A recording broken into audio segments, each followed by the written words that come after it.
I am your god.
have before us the opportunity to forge for ourselves and for future generations a new world order, a world where the rule of law, not the law of the jungle, governs the conduct of nations.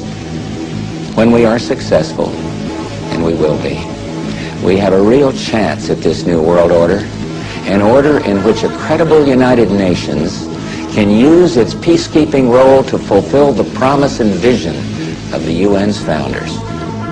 We had a worldview. Republican and Democratic presidents alike, from Harry Truman to George Bush, stood for freedom and stood for certain propositions that would make America strong and healthy and grow the middle class and shrink poverty and stand against communism.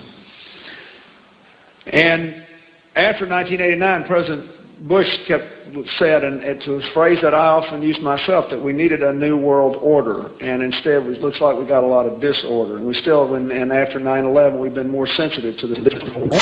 Et puis, sur le long terme, il y a ce que vient de dire Youssef Bouteflika, c'est-à-dire il faut que la gouvernance mondiale, c'est un mot un peu barbare la gouvernance, ça veut dire quoi? Ça veut dire la façon dont on organise le monde.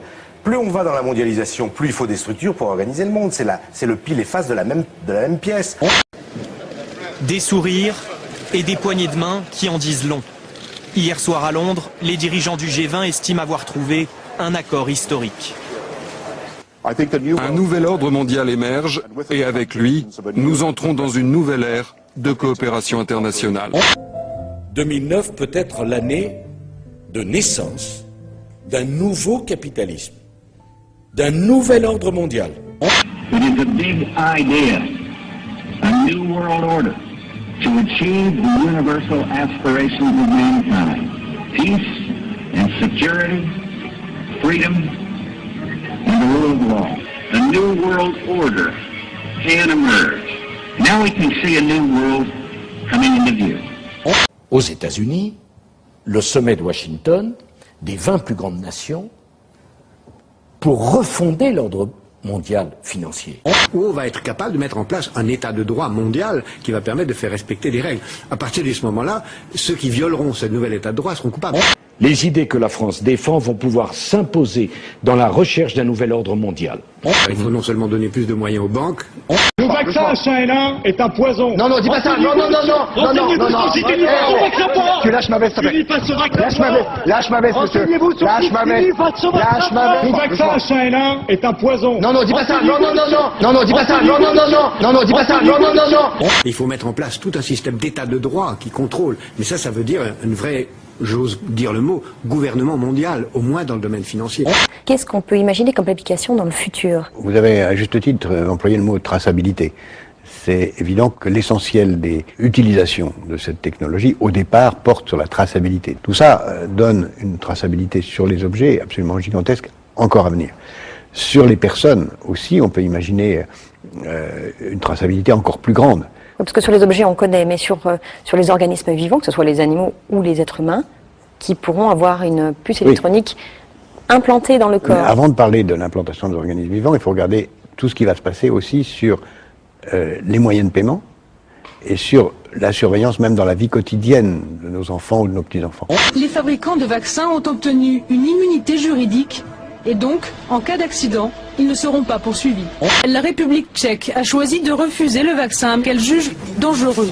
On développe un vaccin dans des conditions d'amateurisme que je n'ai jamais vues. You know, it's not the swine flu that's dangerous, it's the injections. The target is to get rid of so many people as possible and to get as much money for them as possible. Qui va payer la note? C'est normal que les Français se posent la question. Les Américains se la sont posés après le plan Paulson, justement, en disant c'est nous qui allons payer, réinjecter de l'argent. Qui paiera, puisque les caisses sont vides? Oui, bien sûr, ça ne peut être au bout du compte que les contribuables. Barack Obama delivered key foreign policy speech on his current European tour. The Democratic presidential hopeful laid out his vision for America's place in a new world order. Au nom de la France, j'appelle tous les États à se réunir pour fonder le nouvel ordre mondial du XXIe siècle. On a la chance d'avoir un président américain qui est pas loin d'avoir une vision mondialiste et pour pouvoir le vouloir.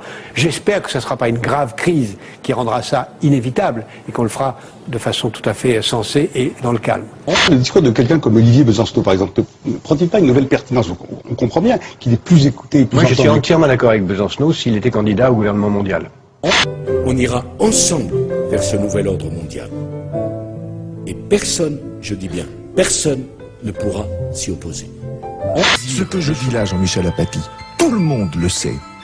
Il n'y a pas dans ce studio une personne qui ignore ce que je suis en train de raconter là. Ce que vous dites, François Bayrou, c'est que les libertés sont menacées aujourd'hui en France. Je dis avec certitude qu'il y a dans l'organisation de Nicolas Sarkozy depuis longtemps une tentative de verrouiller l'information, que ceci passe par des puissances très importantes que j'ai tout au long de la campagne électorale désignées comme étant un problème pour la France. Ce réseau qui fait que se rapprochent de très grandes puissances financières, de très grandes puissances médiatiques et la puissance politique que Nicolas Sarkozy représente, il faut que vos auditeurs sachent que c'est un extraordinaire frein au progrès du pays.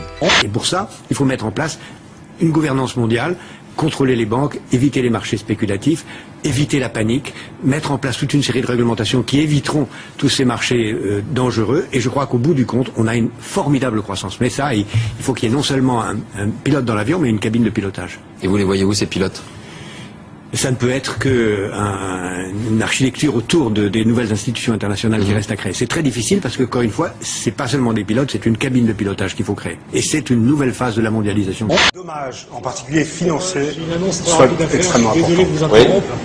Voilà, ça serait simplement le sujet de la crise financière. Elle a été voulue Oui, vous êtes gentil, mais... pour imposer le gouvernement mondial. Si les gens veulent me contacter, ils peuvent le faire par mail, par bge.vincent@thio.fr. Doucement, doucement. bge.vincent@thio.fr. D'accord, Si les gens veulent me contacter, le message est passé. bge.vincent@thio.fr. Doucement, doucement, doucement. Merci. Face au... Donc, on en était au poker en ligne.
What do you want me to talk about? Yeah. A fraud? No, it wasn't a fraud, but I'll be glad to talk to you if you'll shut up and let me talk.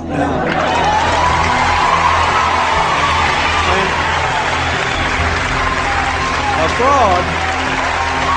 Let me tell you something.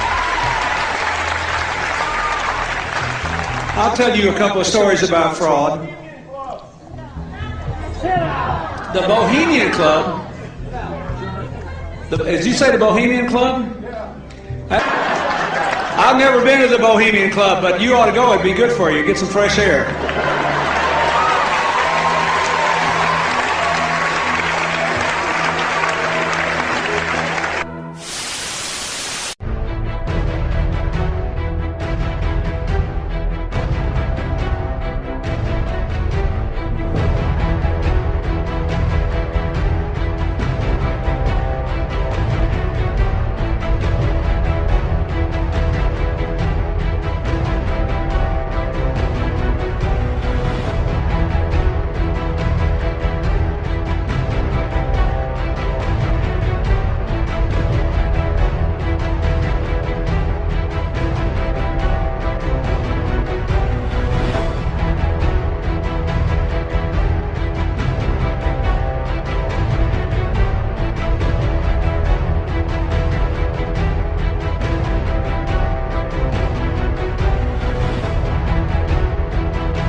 crois que notre génération doit savoir que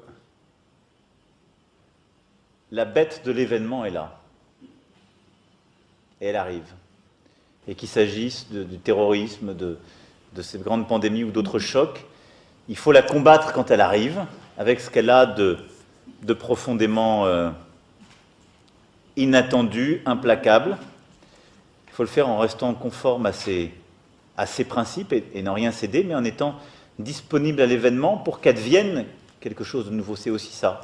Et donc voilà, j'ai des convictions. Je ne lâcherai jamais la liberté, les principes démocratiques et ce qui font nos peuples devant quoi que ce soit et quelque ennemi que ce soit.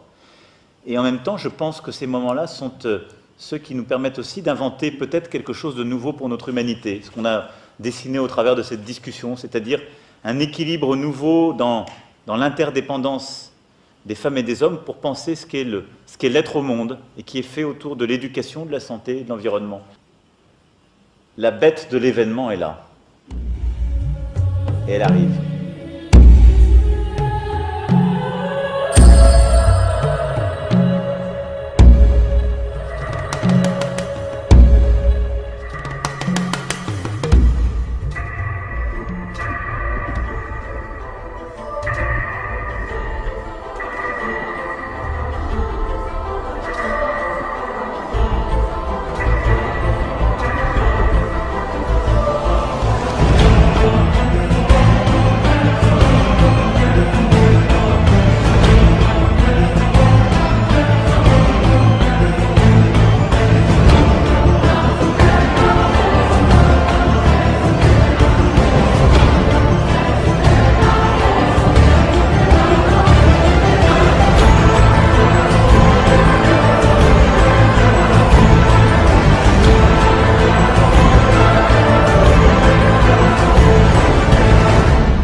Vous avez parlé du grand architecte. Qui est ce grand architecte? La question. Alors, moi j'ai une petite idée. Je pense qu'on est là pour on parle de dématérialisation. En fait, on retire la spiritualité au peuple, au genre humain. Et l'objectif, en fait, parce qu'il faut savoir que dans l'histoire, dans l'islam, on nous parle de l'arrivée du faux messie. Et cet objectif-là de Satan, c'est comme il sait qu'il a un délai et qu'on arrive à la fin, et ben l'objectif c'est de ramener le maximum de personnes avec lui en retirant la spiritualité aux gens, la croyance en Dieu, et qui vont suivre ce faux messie. Et ça, il se pourrait que ce serait ce grand architecte. Voilà, c'est ça en fait. Le grand architecte, c'est Satan. C'est lui le grand patron de cette affaire, le prince de ce monde. C'est lui qui détient toutes les clés. Satan existe, c'est pas une idée, c'est pas une métaphore, c'est une entité qui existe. Sinon, tous ces gens qui ont façonné votre monde n'y croiraient pas. C'est des gens intelligents. Ok? Ils imposent leur désordre et vous faites rien. Donc ne vous croyez pas supérieur à eux intellectuellement. Que ça soit clair. Parce qu'il y en a plein qui se croient intelligents. Hein? Oui, non, mais non, ça marche pas comme ça. C'est les boss. C'est le président, c'est lui qui signe les lois, c'est lui qui va augmenter les impôts, qui va créer de nouveaux impôts, qui va vous foutre en prison, c'est lui le boss. Et lui, il croit en Satan. C'est son Dieu. C'est lui le grand architecte. Il faut savoir que le satanisme, c'est l'inversement de toute chose. Le pentagramme, l'étoile. Pourquoi vous avez des étoiles? Je vais vous donner un exemple. Tous les drapeaux du monde sont maçonniques. C'est des symboliques maçonniques. L'islam, ça n'a jamais été une étoile et la lune, il faut arrêter de délirer là. Qu'est-ce que c'est que ces histoires? Depuis quand? Ça fait 14 siècles que l'islam est là. L'étoile, c'est de la symbolique, bon, c'est pas méchant, mais l'étoile inversée, c'est Satan. La croix inversée, c'est Satan. Les messes avec lecture à l'envers, c'est satanique. Tout est inversé, il singe Dieu. Et en fait, quand il va dire le grand architecte, c'est lui qui va prendre, il va tout inverser. Il va prendre le nom, parce que Satan ne peut pas s'imposer sans ruse. Il ne peut pas avancer découvert, parce que tout le monde le frapperait. Il est obligé de se farder ses plus beaux habits, plus beaux masques magnifiques. Et il va se présenter à nous avec, voilà. Et là, après, il va inverser tout. Et après, il y a deux types de personnes sur Terre. Il y a l'élite, les awliya, les saints de Satan, et les gens qui vont suivre bêtement par confiance, par différentes raisons, par destinée, on va dire. Mais sinon, le grand architecte, c'est clairement Satan.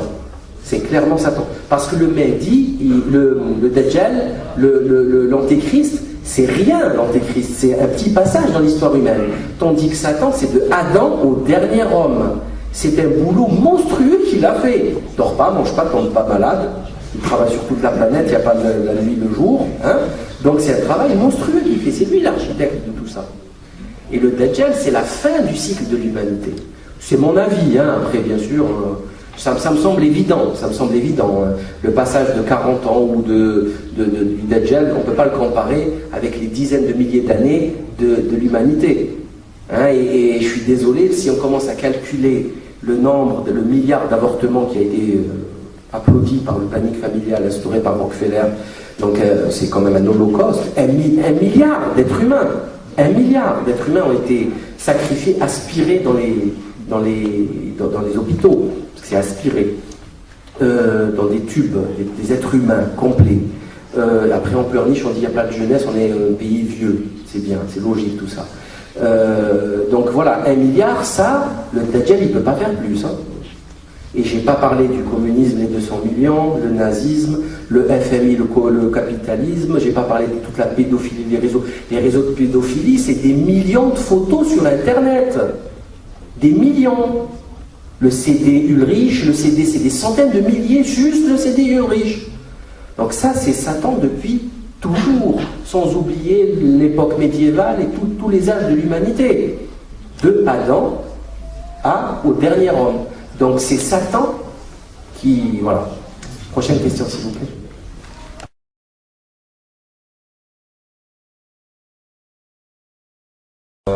Je suis un peu d'accord avec tout ce qui a été dit ici. Par contre, on a beaucoup parlé de Satan et pas assez de Dieu. Je pense qu'il y a des croyants dans cette salle, donc il faudra peut-être recentrer le débat sur Dieu. Et du fait que vous dites en fait qu'on est un peu égoïste, qu'on veut sauver son âme, c'est clair qu'on ira chacun partira avec ses actions, et ses bonnes actions, ses mauvaises actions, serré dans la bonne action en fait. Donc est-ce que là on a passé dans la phase d'information, ne pourrait-on pas passer dans la phase action, mais action calme, j'entends? Bon, ben, là déjà, on parle de Satan parce qu'il est question de Satan, hein, les gens ne croient pas en Dieu, c'est clair, donc il ne faut pas leur parler de Dieu. Par contre, quand on leur parle de Satan, ça les amène vers Dieu obligatoirement, puisque qui a créé Satan, hein, voilà, c'est très très simple. Et ça, pour moi, ça ne sert à rien de parler de Dieu là, parce que c'est tellement évident qu'il est au-dessus de toutes ces petites considérations. C'est Dieu, tout ça n'a aucun sens, il est intouchable, ça ne peut pas le toucher. Tout à l'heure on disait tuer Dieu, ça n'a aucun sens, c'est des conneries tout ça. Ça n'a aucun sens, c'est des imbécilités, mais d'un autre temps. D'ailleurs, ils le savent très bien, eux, qu'ils le disent. Donc, Dieu est au-dessus de tout, absolument tout. Et ceux qui veulent le connaître peuvent le connaître. Et ceux qui veulent connaître Dieu n'ont qu'à observer sa création. Ils sauront qui est Dieu. J'ai pas envie de faire mon sentimentaliste New Age, mais Dieu n'est qu'amour. Dieu n'est qu'amour et beauté. Observez. Vous avez des yeux. Déjà, remerciez le Seigneur qui fonctionne bien, que vous puissiez voir toutes les couleurs. Regardez, dès que l'homme touche, il casse. Allez voir la nature. Dieu n'est que beauté. Et après, quand vous voyez vos sentiments que vous avez, vous comprendrez que Dieu n'est qu'amour. Envers tout. C'est évident ça, mais bon, ça c'est chacun. Ça c'est un travail personnel, ça. Ça c'est un travail personnel. C'est les petits mystères d'Éleusis. Et que chacun il doit se poser la question, qu'est-ce qu'il fout là? C'est quoi le jeu, la règle là? C'est quoi le projet? À faire des enfants, crever, aimer. À quoi ça sert tout ça? Donc déjà il faut se poser ce genre de questions. Se rapprocher de Dieu, commencer à penser Dieu, qui est Dieu? Après je pense que c'est quelque chose, c'est la seule façon de s'humaniser. Autrement on se déshumanise. On n'est plus humain, on n'est rien. C'est de se rapprocher, de penser Dieu. Il n'y a rien. Tout est Dieu. Tout, absolument tout. Vous vous levez le matin, vous pensez, c'est tout le temps, c'est tout le temps. Toutes vos actions doivent être bénites par lui. Tout le temps. Vous voyez un papillon, cette légèreté, ces couleurs, il y a quelque chose qui ne va pas. La théorie de l'évolution, elle n'explique pas tout ça. Le chaos, pourquoi le chaos crée de la beauté? C'est quoi la beauté? Pourquoi? C'est de la philosophie tout ça. Qu'est-ce que ça a à voir avec la théorie de l'évolution? Les couleurs, les poissons, la diversité, tout ça. Il suffit juste d'observer la création pour comprendre qui est Dieu. C'est tout. Et vous verrez que c'est la pure perfection ultime. Après, bon, vous pourrez avoir le loisir de faire de la métaphysique, c'est intéressant, c'est très intéressant. Parce qu'il y a des mots qui n'expliquent pas Dieu dans le langage profane.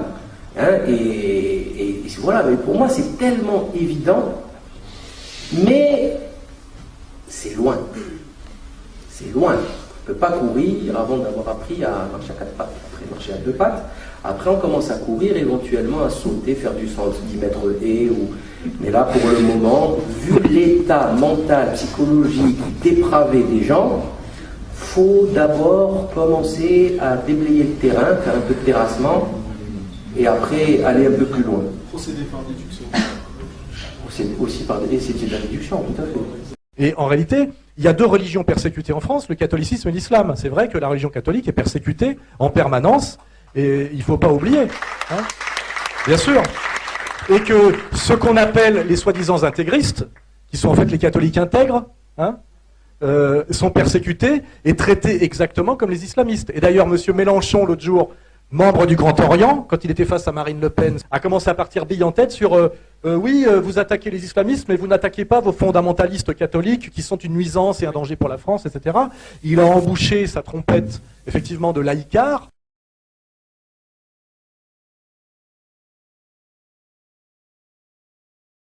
Et en fait, ce qui est marrant, c'est que, alors que la religion catholique est beaucoup une religion du doute, hein, puisque c'est intéressant que Jésus intègre le doute dans cette foi qui doit choisir de croire par un acte volontaire, etc. Les seuls qui ne doutent pas, finalement, sont les droits de l'homiste. Hein. Mélenchon est un fanatique religieux franc-maçon. Ce sont les plus brutaux. Les laïcards, il suffit d'écouter Caroline Fourest, les hystériques religieux de la religion brutale et dominatrice du monde actuel sont les laïcards hystériques. Il n'y a pas plus brutal que Mélenchon, et il n'y a pas brutal de Fourest quand elle attaque d'ailleurs les catholiques et les musulmans. Pourquoi, notamment les juifs orthodoxes, m'écrivent pour me dire « nous vous soutenons, pour nous le sionisme est une hérésie ». Je vais expliquer en lisant la petite note que j'ai faite notamment à quelqu'un qui ne le comprenait pas récemment. Je dis voilà, de l'orthodoxie à la nouvelle religion juive, qui est le sionisme. Le sionisme auquel s'est rallié finalement la majorité des rabbins, c'est-à-dire qu'effectivement il y a eu une conversion des religieux à quelque chose qui était une hérésie religieuse. Mais c'est pareil avec nous pour Vatican II. En fait, de l'orthodoxie à la nouvelle religion juive qui s'appelle le sionisme, c'est quand Rothschild, qui est une réalité, une métaphore, c'est-à-dire la puissance économique juive, déclare qu'il a accumulé suffisamment d'argent et de pouvoir pour ne plus attendre Israël de Dieu, mais se l'acheter lui-même. C'est le processus qui a amené à Israël, déclaration Balfour, la création de la banque, etc. C'est-à-dire, avec le ralliement progressif des juifs religieux au sionisme, on passe d'un peuple craignant Dieu et essayant de s'élever à l'exigence de sa promesse à un peuple se prenant pour Dieu, sombrant dans le narcissisme et le racialisme. Ainsi, le juif pieux traditionnel savait que sa souffrance était une punition divine, c'est clairement dans les Écritures, tandis que le juif moderne accuse partout le goy de sa souffrance et se croit le droit moral de déverser partout sa haine de l'autre pour son insoumission à sa volonté inextinguible de domination. Là, on rejoint ce que je disais tout à l'heure sur qu'est-ce que l'antisémitisme aujourd'hui. C'est quelqu'un que les juifs n'aiment pas, l'antisémite, et c'est quelqu'un qui se soumet de mauvaise grâce à la domination juive. Ce n'est que ça, c'est clair et net. Les antisémites, c'est ultra rare. J'en ai rencontré très très peu dans ma vie. Et donc, je dis ce peuple de la religion dévoyée, où on achète ce que Dieu vous a promis et que vous devez mériter. On n'attend pas qu'il vous le donne. On ne le mérite plus, on l'achète en douce dans son dos. C'est vraiment une insoumission à Dieu caractérisée. C'est satanique. C'est la révolte contre Dieu, et surtout d'avoir une récompense qu'on n'a pas méritée et qu'on ne mérite pas. Dieu les punira pour ça, c'est une certitude. Et c'est ainsi, je dis que c'est un peuple, donc, par ce ralliement à la religion sioniste, devenu peuple de la haine, dans la permanente inversion accusatoire. Voilà. Nous sommes clairement aujourd'hui dans un peuple de la haine qui déclare sa haine du monde goy, sa haine du palestinien, sa haine de Dieudonné, sa haine de Soral, sa haine du français de base, sa haine de Marine Le Pen, sa haine de quiconque ne se soumet pas à sa prétention suprémaciste, racialiste, fondée en dernière instance sur une domination par l'argent. Qu'est-ce que c'est que le sionisme aujourd'hui et la religion sioniste? C'est quand Rothschild se prend pour Dieu et achète quelque chose qui devait être la récompense de Dieu à un peuple qui était sorti d'une période d'errance maudite, parce qu'il n'était pas à la hauteur de l'élection divine. C'est-à-dire, c'est une entreprise de corruption, et c'est un blasphème le plus grave qu'il soit. Voilà. C'est pour ça que les juifs orthodoxes authentiques, puisqu'aujourd'hui il y a des religieux sionistes et des religieux authentiques, c'est compliqué, parce que voilà, cette église juive est dévoyée. Avant, il y avait les laïcs sionistes contre les religieux antisionistes. Aujourd'hui, il y a toute la confusion des religieux sionistes. C'est pour ça que les juifs religieux me disent, nous ne reconnaissons pas l'autorité du rabbin Bernheim. Pour nous, c'est un apostat. Alors c'est vrai qu'il y a des gens aujourd'hui qui, pour me diffamer, disent que je suis devenu fou, que je suis délirant, que je parle de satanisme, etc. En réalité, on peut avoir une lecture religieuse ou totalement métaphorique et matérialiste de ce concept, et je veux dire, c'est pas très grave parce que ça revient au même. C'est qu'aujourd'hui, moi je m'en rends compte parce que je n'ai pas une espèce de mépris à la Mélenchon pour les textes sacrés. Vous voyez, lui il sort de 2 siècles de droits de l'homme et il ricane quand il entend parler de textes qui ont fondé des civilisations qui ont duré des siècles et des siècles et même des millénaires. Moi, je ne sais pas, entre la déclaration des droits de l'homme, le Coran et les évangiles, je ne dis pas d'un seul coup qu'il y a un texte sacré qu'on a écrit hier et que le reste c'est de la merde pour crétins. Je me pose des questions sur qu'est-ce que ça veut dire, pourquoi ça fonctionne, alors de savoir si c'est Dieu ou pas, etc. Je me dis pour que c'est aussi bien marché, il y a quelque chose de l'ordre du divin, même si c'est je dirais une conception matérialiste presque du divin. Je dis pour que c'est marché. Moi quand on me dit, ouais, bon, il y a un type, il était dans une grotte, et puis d'un seul coup, il a écrit un truc qui s'appelle le Coran, il dit que c'est Dieu qui l'a dicté. Je dis, pour qu'un type, d'un seul coup, ait changé de vie à ce point-là, et passé tant d'années à pondre un texte sur lequel a été fondée une civilisation qui a fait d'une bande de bédouins un empire mondial, Et il est très possible qu'effectivement Dieu soit de la partie, et si Dieu n'est pas de la partie, eh ben, c'est comme s'il l'avait été, parce que c'est tellement surhumain comme épopée, comme travail et comme résultat, que j'appelle ça, moi, la preuve de l'intercession du divin. C'est que ça excède totalement les capacités d'un homme. Et on peut parler de la même chose, est-ce que le Christ a existé, j'en sais rien, quelque part si je suis matérialiste, mais en tout cas, l'épopée du Christ, la nouvelle alliance, le saut qualitatif dans l'histoire que ça a imposé, et les valeurs que ça a imposé à 1 milliard de gens, fait que je me dis, et ça, c'est pour ça le satanisme pour moi c'est pareil. Je me dis, qu'est-ce que c'est pour moi d'abord, le satanisme c'est quoi? C'est des gens, c'est les adorateurs de Mammon. Or Mammon, on dit bien ce que c'est les adorateurs de l'argent pour l'argent. Voilà. Quand vous lisez l'Apocalypse de Jean, vous découvrez en fait une description du capitalisme financier dans toutes ses exactions, et ils vous décrivent un temps et un processus de fin des temps qui correspond beaucoup pour jouir. Pour moi, c'est jouir de faire le mal en conscience, et ça s'appelle le mal, et le mal, c'est Satan. Voilà. J'ai pas besoin que Dieu descende sur terre pour me le montrer. Je sais, j'ai compris les Écritures, Dieu n'est pas sur terre. Le diable est sur terre. Hein. Le diable s'appelle le maître de la terre, et d'ailleurs, les maçons s'appellent les fils de la lumière. Voilà, bah, le maître de la lumière, c'est Satan. Qu'on fasse une lecture métaphorique ou religieuse, ça converge. Voilà. Je dis, ces élites financières, oligarchiques, mondialistes, sont lucifériens, sataniques et mammoniques, parce qu'ils ont programmé la mise à mort parfois, comme le s'en vante Nick Rockefeller, de la moitié de la planète. Ils ont des projets malthusiens, etc. Ils jouissent de la souffrance des autres.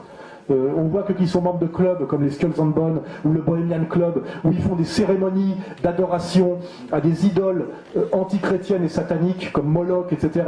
Où ils brûlent en chantant des chants des effigies de bébés. Il faut le savoir. Et ça, c'est pas délirant. C'est accessible sur Internet. Ça a été filmé par Alex Jones. Et quand on sait que de ce Bohemian Club sont membres toutes les élites mondiales qui signent les présidents des États-Unis, et que tous les ans, ils trouvent le moyen de se réunir pendant 15 jours ou 3 semaines dans une forêt de séquoia au nord de la Californie. Et là, c'est pas un film délirant, c'est pas Eyes Wide Shut de Kubrick, qui d'ailleurs montre ça dans son dernier film, hein, il le montre avant de mourir. Voilà, ça existe. Voilà, donc à un moment donné, je me dis, ça existe. La pédophilie satanique de réseau, ça existe. Le sadomasochisme criminel, ça existe. Et on a même des gens qui ont trempé là-dedans. Moi, j'ai étudié ça, j'ai des témoignages. Je ne prends pas ça à la légère. Je pense qu'à un certain niveau de domination et de violence, il y a une dimension magico-mystique de gens qui, effectivement, font le mal, jouissent de la souffrance. C'est le message absolument antichrétien et anticoranique. Hein. C'est tout le contraire du bien, du partage, de la fraternité, de l'honneur, de la bonté, de l'amour, du respect de la nature, etc. Et ce discours qui est l'inverse même du discours du Christ ou du discours de Mohamed, et le discours de Satan, et ces gens-là accomplissent le projet satanique sur Terre. J'y peux rien, c'est comme ça. Et ils sont bien identifiables, et même d'ailleurs quand on lit leur mémoire, ou qu'on écoute leur confession secrète, ou qu'on écoute, on écoute la vidéo de Aaron Russo lui parler de sa rencontre avec Nick Rockefeller, il dit bien que Nick Rockefeller lui a expliqué tout ça. Et ce mec, c'est pas un guignol, un psychopathe qu'on a sorti d'un asile, c'est un grand producteur de cinéma américain. Enfin voilà, quand on cherche, on trouve tout. Donc je me dis, qu'on le prenne au niveau purement mystique et spiritualiste ou au niveau métaphorique, au niveau de la souffrance que ça nous inflige, des ennemis à identifier et des combats à mener, ça revient exactement au même, et ça exige les mêmes alliances. C'est-à-dire que moi, je lis l'Apocalypse de Jean, je lis les hadiths musulmans sur la fin des temps, sur l'eschatologie, et je vois à un moment donné qu'il y a un antéchrist qui doit venir, qui doit être combattu par le Mahdi, qui doit être combattu par Jésus-Christ, et que de l'autre côté, il y a des gens qui attendent aussi un Messie, mais ce Messie va lutter contre toutes les nations, et à un moment donné, je vois bien qu'il y a une métaphore sur ce faux Messie qui a un seul œil, etc., et qui maîtrise effectivement des faux miracles, et qui maîtrise la technique, etc., etc., et je me dis, ces textes sacrés sont quand même si c'est au niveau métaphorique, ressemblent beaucoup aux menaces qui pèsent sur nous. Les alliances que moi je déduis géopolitiquement et intuitivement ressemblent aux convergences des textes sacrés catholiques et musulmans. Donc je me dis à un moment donné, voilà, c'est pour ça que je ne sais pas très bien comment font les catholiques sionistes, parce que je ne vois pas très bien comment ils lisent les Écritures. Voilà, il ne me semble pas qu'il y a marqué à un moment donné que Mammon et Jésus-Christ allaient fraterniser à la fin des temps. Voilà, il y a une malhonnêteté là quelque part. Voilà. Et c'est pour ça que je vois aussi que les grands résistants au mondialisme au monde aujourd'hui, qui sont Ahmadinejad et Hugo Chavez, et pas le pape Benoît XVI, hein, là je remets bien les choses en place, il n'est pas du tout au niveau, hein, j'aurais bien aimé mais c'est pas le cas, et ben ils ont un discours à la fois totalement politique, économique et géopolitique, et en même temps une foi. Et même Chavez fait bien converger, exactement comme moi, un discours socialiste authentique et un discours catholico-christique. Hein, voilà. Et ce n'est pas un hasard, et ce sont comme par hasard les plus valeureux combattants aujourd'hui contre l'empire mondialiste maçonnique. Et moi, je sais que ça ne me gêne pas j'ai rencontré les gens du Hezbollah quand je suis allé au Liban, pour ceux qui le savent, et j'ai vu des gens qui étaient des guerriers, et qui étaient aussi totalement religieux, totalement politiques et totalement guerriers. Et ce sont malheureusement les seuls qui osent mener le combat jusqu'au bout, et ben c'est ceux qui ont cette dimension, je dirais, sacrée, parce que il faut penser qu'il y a quelque chose de plus que la vie terrestre et matérielle pour oser mener ce combat. Si vous ne le pensez pas, c'est très difficile, parce que finalement, le camp d'en face vous propose quelque chose, s'il n'y a pas d'au-delà, de très agréable, hein, du pognon, des bagnoles, des gonzesses, enfin, on sait que tout ça, voilà, les trois lettres magiques, les honneurs, la fortune, qui amènent les femmes, enfin, ou les petits garçons, ça dépend. Oui, parce que de plus en plus, c'est les petits garçons, j'ai remarqué. Deuxième question sur la franc-maçonnerie. Évidemment, je suis un critique de la franc-maçonnerie. Je n'aime pas les sociétés secrètes et je trouve anormal que l'immense majorité des professionnels de la politique française soient maçons sans qu'on le sache. Et que normalement, ça devrait être explicitement marqué sur leur CV ou même sur leurs affiches électorales quand ils se présentent devant les électeurs, qui sont membres de telle ou telle loge, du Grand Orient ou je ne sais pas quoi, ou de la Grande Loge maçonnique de France. Il est absolument anormal qu'il y ait comme ça un clergé occulte de la République qui passe au-dessus de la tête des citoyens, c'est pas normal. Mais je crois, pour nuancer, que si aujourd'hui on parle autant de la franc-maçonnerie, c'est que parmi tous les réseaux qui existent, la politique n'étant que de la domination par des réseaux, c'est que la franc-maçonnerie classique telle qu'on la connaît est en déclin aujourd'hui. Je pense aujourd'hui qu'on montre du doigt la franc-maçonnerie comme on peut montrer à un certain moment la mafia, parce que ce sont des réseaux déclinants. Je pense qu'aujourd'hui, il y a des réseaux bien plus puissants que les maçonneries traditionnelles, et qui sont notamment justement des réseaux mondialistes de type Bilderberger, de type trilatéral, de type...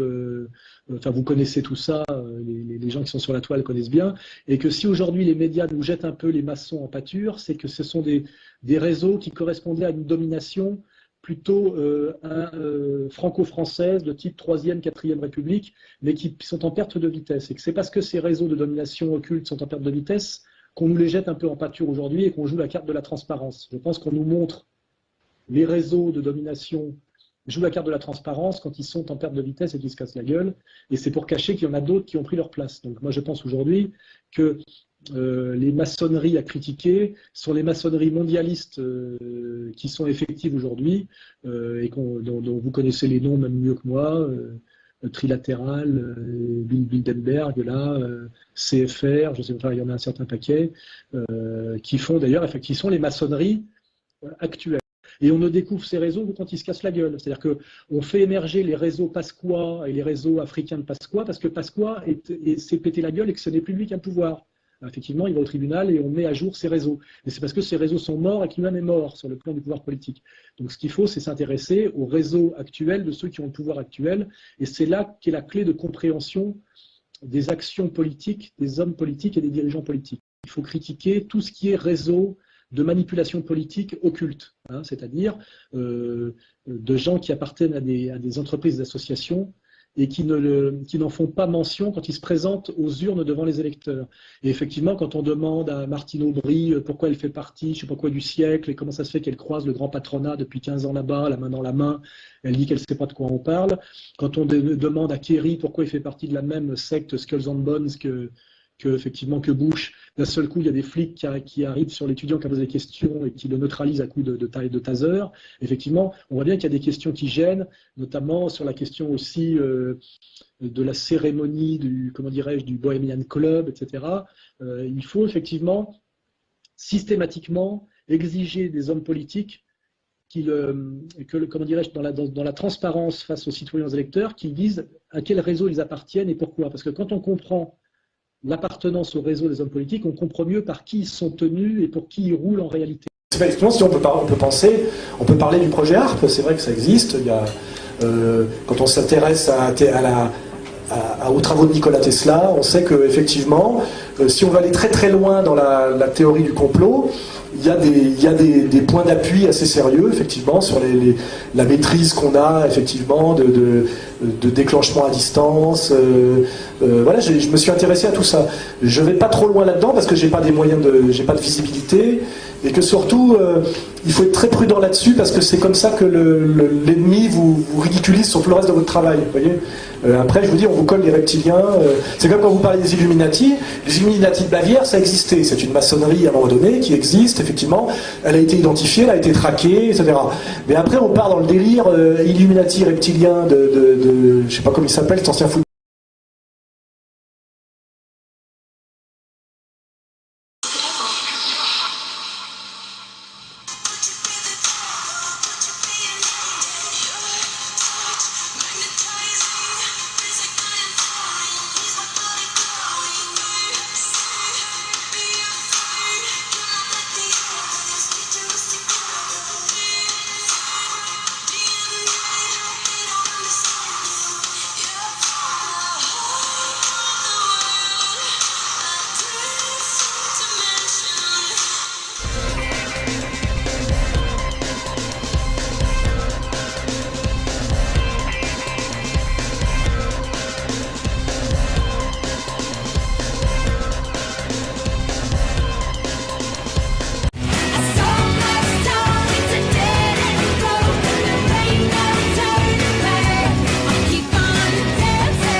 She'll take your bleeding heart and your soul.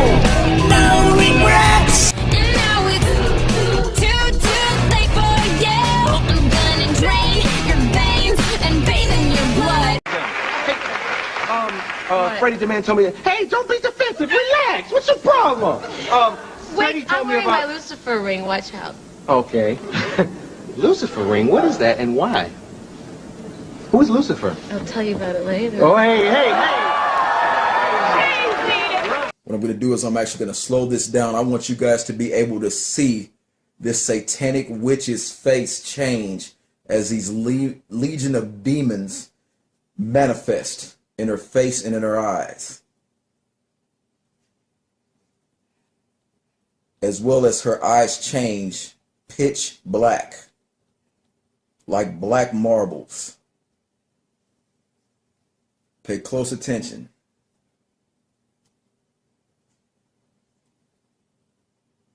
Got it?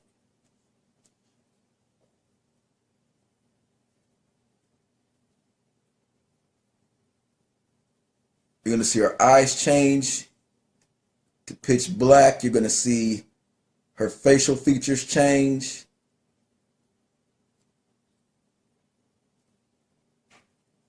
Look at her neck.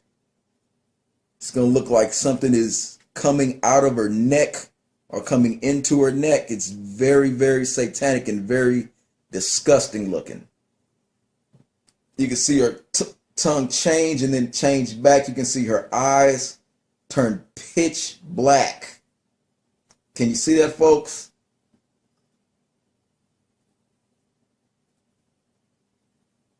Beyonce has officially left the building. You're going to see a very evil and sinister look come on her face as that entity has now.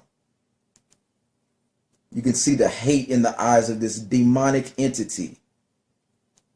Folks, this is not a joke. Millions of children, millions of young girls worship and idolize this demonic satanic witch.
l'inverse. On va tous se faire les cornes. Allez. Comme ça, on ne pourra plus dire que je suis le seul à le faire. On se fait tous les cornes.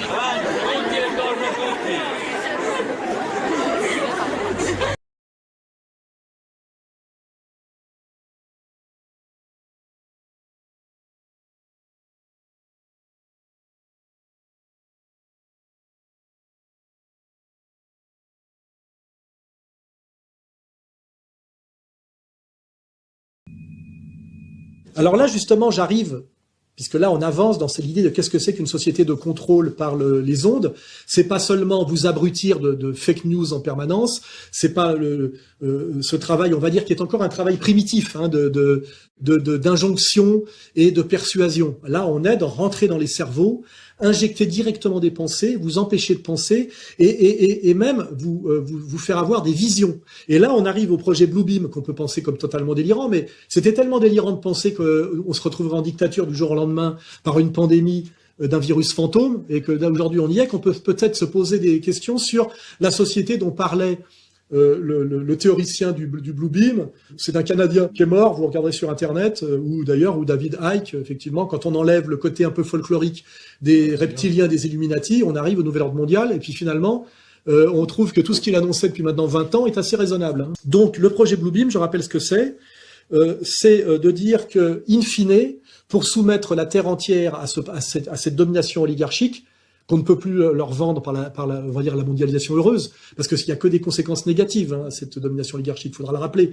On est dans une société d'inégalité accrue, de maladies, de pauvreté, de violence. On peut même pas dire que cette élite serait légitime parce qu'elle gère bien la situation. Et je rappelle, c'est une élite qui était d'abord parasitaire, qui est passé au pillage et maintenant qui passe pratiquement au génocide. Hein, donc il y a des vraies raisons. Et donc à un moment donné, pour pouvoir aller jusqu'au bout de cette domination alors qu'elle est inacceptable, on arrive au projet Bluebeam qui est, par la technologie avancée, en s'appuyant sur l'eschatologie religieuse monothéiste, de faire que les gens voient dans le ciel à des moments des apparitions divines. What I've been writing about, Spyro, for decades is the development of what I have been calling over the years the technological sub-reality. This is an electromagnetic bubble around the Earth, to which we will be connected. This is what the 5G satellites and all the poles of 5G down the road are all about. Create this cloud, as another psychopath in Silicon Valley, Ray Kurzweil, a Google executive, talks about this cloud, to which he says the human brain will be connected via AI to the cloud. And who controls AI controls human thinking in everybody. That's the idea. Et n'oublions pas que les religieux de cette communauté disent que le Mashiach va bientôt arriver, ce qu'on appelle nous notre antéchrist, hein, et qu'il va leur donner enfin le pouvoir qu'ils attendent, qui est le pouvoir sur terre, avec le nombre d'esclaves que Goy qui leur est dévolu, etc.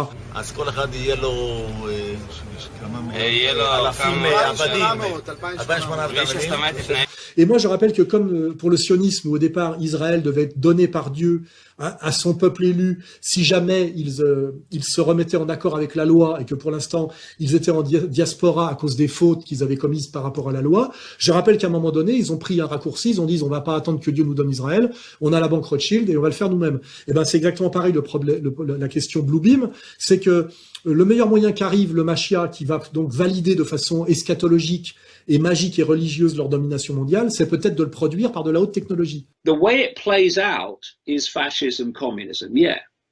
But actually what it is a form of tyranny known as a technocracy, because they want an end to elected politicians. Elected politicians are becoming more and more irrelevant as the technocrats take over. I mean, look at Gates, he's a technocrat. Look at Musk, he's a technocrat.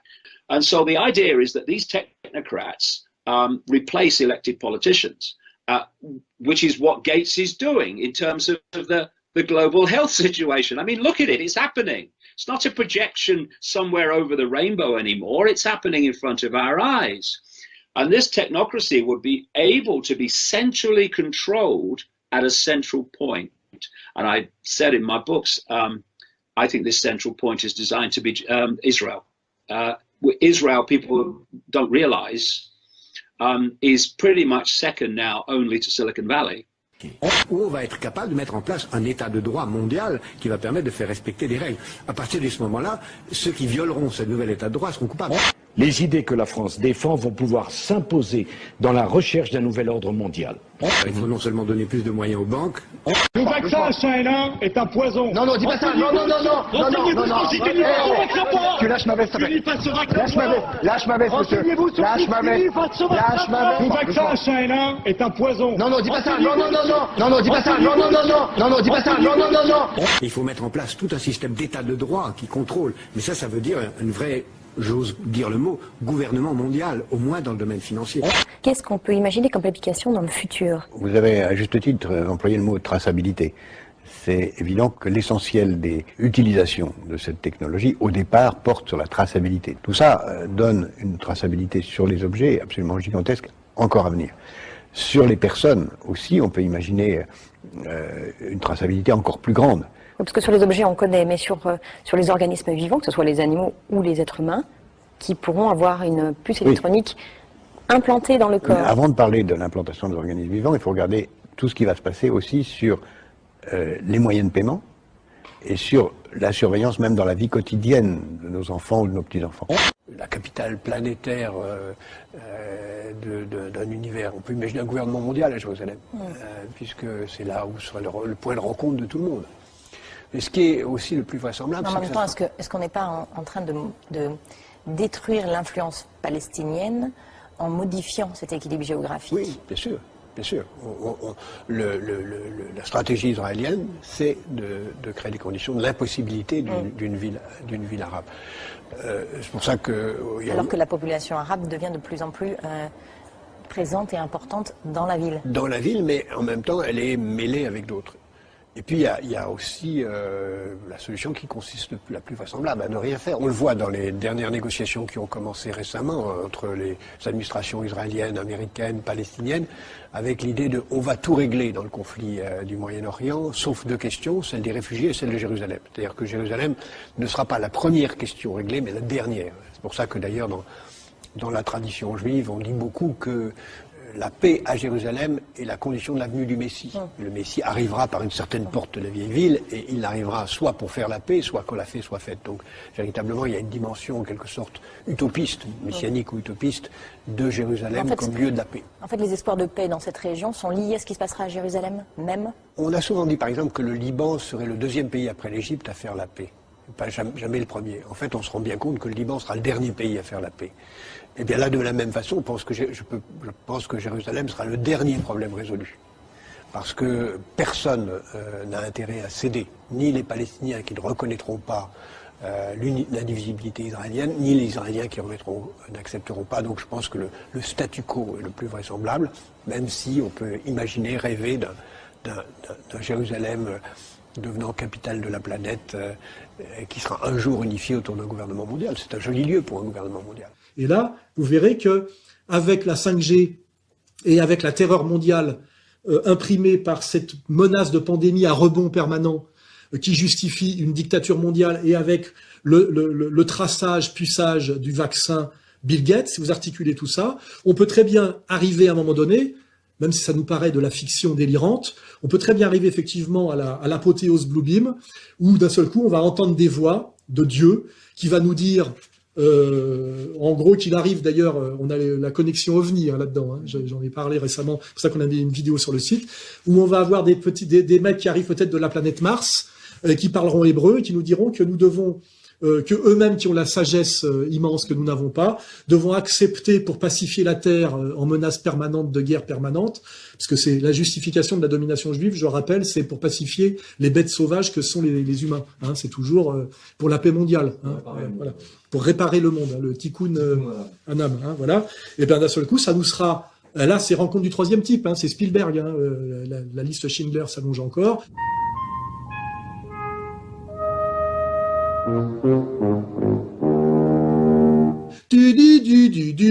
On aura un martien qui parle hébreu, qui nous expliquera bien qu'ils viennent de mettre leur ambassade à Jérusalem, Et effectivement, les peuples préparés, terrorisés, et tomberont à genoux et obéiront. Alors là, c'est le stade ultime, je dirais, on a commencé par la menace islamique, où il fallait quand même engager des barbus fabriqués à Guantanamo ou à Abu Ghraib pour en faire des psychopathes, mais il fallait quand même faire le boulot, des égorgeurs à barbe.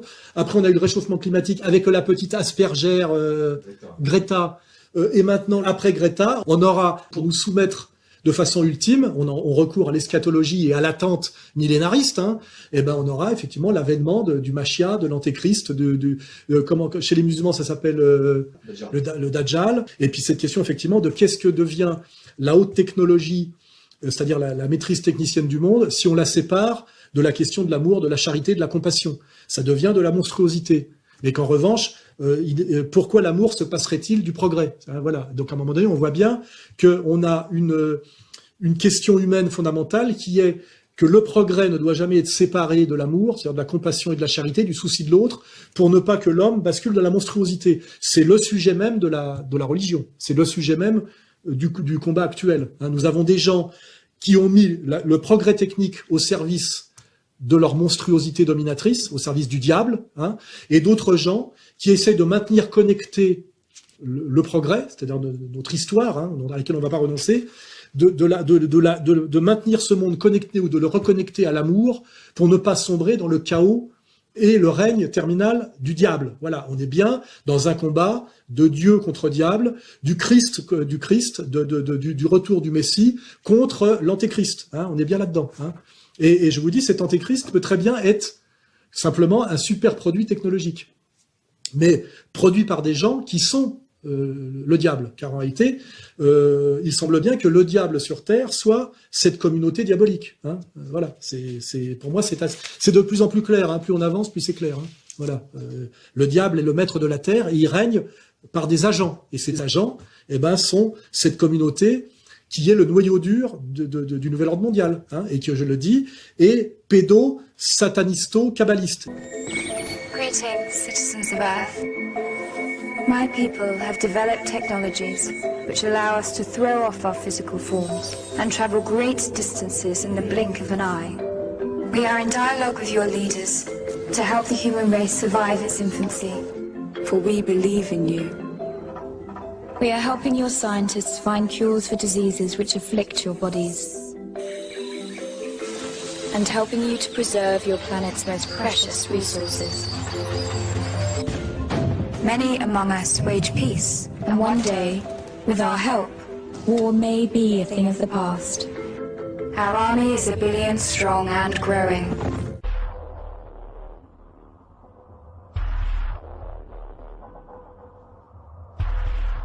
Et là, dans ce qu'on appelle le capitalisme financier transnational, conduit par des parasites, qui sont en plus des parasites qui adhèrent en douce à une idéologie qui est une idéologie de mort, surtout depuis ce qu'on appelle le franquisme et l'inversion sataniste d'une certaine religion qu'on ne nommera pas. Là, on est dans un, comment dirais-je, on est ouvertement sous le règne de Satan. Voilà, on pourrait dire aujourd'hui qu'on est dans la phase du capitalisme satanique. Avec un travail de destruction de la morale, notamment sur les jeunes. On voit bien qu'on attaque les enfants, les femmes, on touche à des fondamentaux anthropologiques, la naissance, le couple, la famille, les rôles séparés, différenciés du père et de la mère, etc. On voit bien qu'il y a un processus satanique, et les gens qui m'attaquent sont des satanistes évidents. Il suffit de relire La vilaine Lulu et de voir qui m'a fait interdire un livre pour 3 phrases qui le désignaient calmement et de manière très argumentée contre un agent objectif du mal. Voilà. Nous sommes aujourd'hui... Satan règne en ce moment et ça produit effectivement des chaos angoissants et répugnants que nous vivons en ce moment. Notamment un espèce de dingo qui va écraser 84 personnes dans un camion et qui était un bisexuel sexadique, une épave, quoi, une merde. Voilà. Moi, je vois pas pourquoi j'irais combattre les musulmans au nom de la religion maçonnique qui a détruit mes valeurs, d'une certaine manière, et mon monde. Donc je serais plutôt pour le front de la foi. Le front de la foi. Contre la religion satanique qui s'appelle la laïcité, qui est la maçonnerie, derrière laquelle, pour moi, il y a Satan, c'est clair. Hein. Il suffit d'ouvrir les portes. Hein. Au bout, c'est Satan. Hein. Voilà, je le sais, je l'ai vu. Voilà. Donc, et pour moi, et je pense que pour combattre Satan, on sera pas assez même que des catholiques et des musulmans. Il faudrait encore aller en chercher d'autres. Tu vois. Donc, c'est surtout pas se séparer au moment où il faut mener le combat. Voilà. Donc ça, c'est ma vision. Voilà. Ce qui ne veut pas dire, une fois de plus, soumission à quoi que ce soit. Hein. C'est que moi, voilà, j'appelle ça l'Empire. L'Empire, il est là, il est tout puissant. Je ne vais pas vous demander combien il y a de ministres musulmans en France, combien de recteurs d'université en France, combien de patrons de journaux en France, combien de patrons de télé en France. 0 musulmans. Il n'y a pas. Pour les gens qui m'écoutent et les gens qui se posent des questions sur ce que c'est que la vie, c'est-à-dire la vie ici et la vie au-delà, pour ceux qui croient réellement en Dieu. Parce qu'on croit en Dieu parce qu'on le craint. C'est-à-dire qu'on se pose la question de savoir comment ça se passera quand on sera face à lui. Sinon, c'est qu'on est un menteur et un tartuffe et un escroc. Ou alors, c'est qu'on est un adorateur de Satan. Hein. Et là, ça peut expliquer BHL, Attali, etc., etc. C'est-à-dire que leur Dieu n'est pas le nôtre. Hein. Voilà, c'est le Dajjal, quoi. Hein, voilà. De ce qui me paraît effectivement la question centrale là-dedans, le mal, et plus précisément, parce que c'est pas le mal, c'est le diable. Puisque Jésus lui dit, Jésus parle de Satan, il dit que Satan est entré en lui. Qu'est-ce que Satan? Ce sont les apôtres qui disent ça. Qu'est-ce que Jésus ne le dit jamais. Bon, alors non, il dit l'un d'entre vous, l'un de vous est un démon. L'un de vous est un démon. Qu'est-ce que c'est que Satan? Et qu'est-ce que ça veut dire dans la configuration de l'époque? Qu'est-ce que ça veut dire pour un apôtre judéo-chrétien de cette époque-là? Satan, c'est Lucifer, Satan, c'est le porteur de lumière, Satan, c'est celui qui a donné aux hommes les arts et les lettres que Dieu avait tenus enfermés sous 7 sceaux, sous des sceaux. Et donc Satan, c'est d'une certaine manière l'intelligence, c'est la clairvoyance, c'est la pénétration, c'est tout ça Satan. Alors moi j'ai tendance à penser que le fait que Judas soit Satan, ça veut dire que dans ce groupe, dans cette cohorte d'apôtres, Judas était celui qui, de manière immanquable, était le plus à même de deviner, de reconnaître ce que Jésus annonçait en ce moment et de reconnaître le Fils de Dieu en Jésus. J'ai tendance à penser que ce message, qu'aucun des 11 autres... Grâce au diable, bon, bien alors entendu. vous admettez l'existence du diable. Ah, jamais l'existence du diable. Et comment? Bien sûr, jamais l'existence du diable. Mais je dis que le diable... Mais je dis que le on diable, n'aura si quand on même s'en pas tient- perdu notre soirée complètement. Il Oui. reconnaît l'existence du diable. Absolument. Pourquoi c'est pour vous J'ai toujours important? Ah bon, ça me paraît essentiel. Pourquoi? Parce que c'est la face cachée de Dieu? Non, de Bernard-Henri. Ah bon? Oui. Donc, c'est que, oui, c'est ça, c'est que justement, à cause de cette identification à Satan, moi j'ai tendance à penser que Judas était celui qui avait le mieux entendu et le mieux reconnu, qui était capable de reconnaître à des kilomètres cette identité nouvelle de ce nouveau Messie qui n'a pas grand-chose à voir au Messie ancien. Les autres apôtres, ils l'appellent le fils de David. Fils de David, ça n'a aucun sens pour le Christ, j'imagine. Judas était celui qui avait deviné en lui et derrière le fils de David ce nouveau Messie, ce fils de Dieu, ce fils de l'homme comme il l'appelle aux chrétiens. C'est que moi je pense qu'il est urgent, on parle de réhabiliter Boukarine ici ou là, je pense qu'il est urgent de réhabiliter Judas. Voilà ce que je voudrais que vous compreniez. Et qui est que Judas était celui, non, qui n'a pas changé du tout, que Judas était, en raison même de la présence de Satan en lui, c'est-à-dire de cette puissance de lumière et d'intelligence, le seul probablement à croire ce que les 11 autres apôtres se contentaient de savoir, et encore savoir pas tout le temps. Parce que généralement, par exemple, lorsque Jésus leur demandait de rester éveillés, ils s'endormaient, lorsqu'il avait besoin d'eux, ils s'enfuyaient, etc. J'attends avec impatience que vous nous écriviez le testament du diable. Hein? Ça, ce sera un livre qui vous sera dédié. On comprendra.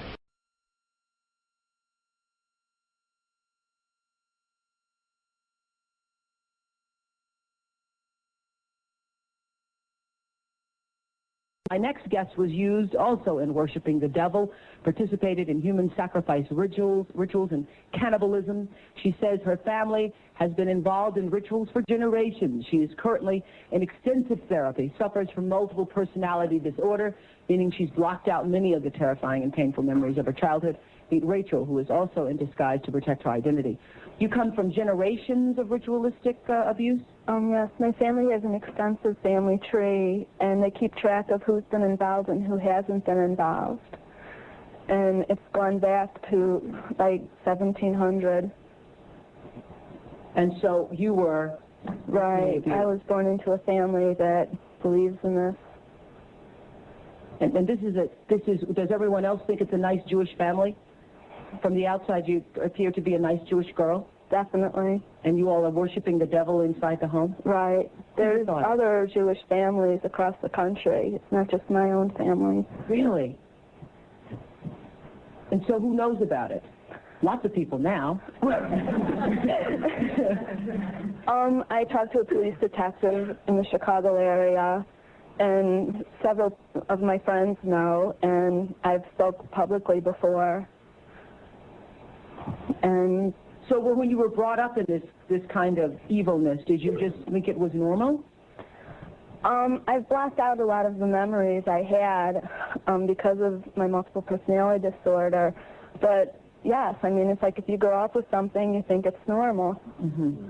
I always thought So what kinds of things? You don't have to give us the gory details, but what kinds of things went on in the family? Well, there would be rituals in which babies would be sacrificed, and you would have to, you know... Whose babies? There were people who bred babies in our family. No one would know about it. A lot of people were overweight, so you couldn't tell if they were pregnant or not, or they would supposedly go away for a while and then come back. The other thing I want to point out, not all Jewish people sacrifice babies. I mean, no, it's not a very I think we kind of know that. I just want to point that out. This is the first time I heard of any Jewish people sacrificing babies. But anyway, so yeah, you witnessed the sacrifice. Right. When I was very young, I was forced to participate in that, in which I had to sacrifice an infant. And the purpose of sacrifice is to what? Is to bring you what? What are you sacrificing for? For power. Uh-huh. Power. And so, were you ever used? Were you ever used yourself? I was molested. I was raped several times. Mm-hmm. And what's your mother doing? She's in all of this. What's her role in all of this? I'm not exactly what her role is. I haven't, recovered all of my memories, but her family was extremely involved. Mm-hmm. She brought me to it. Both of my parents brought me to it. And where is she now? She lives in the Chicago metropolitan area. She's on the Human Relations Commission of the town that she lives in, and she's an upstanding citizen. Nobody would suspect her. Were you raised with a sense of right and wrong, Rachel? Yes. I mean, it's like I had both. I mean, to the outside world, everything we did was proper and right, and then there were the nights that things changed, that things just got turned around. What was wrong was right, and what was right was wrong. That's what helps to create somebody to develop MPD. Mm-hmm. Multiple personality. Right. Now, in your family, did you all call it worshiping the devil? No. Rachel? I don't know. It was just evil, these things you did. Right. Well, I said it was evil, and they said it was good. There's a book that I had just come across called Lilith's Cave, which is a book of Jewish mysticism and supernatural, and there's a lot in that book that relates to what I, endured when I was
What do you want me to talk about? Yeah. A fraud? No, it wasn't a fraud, but I'll be glad to talk to you if you'll shut up and let me talk.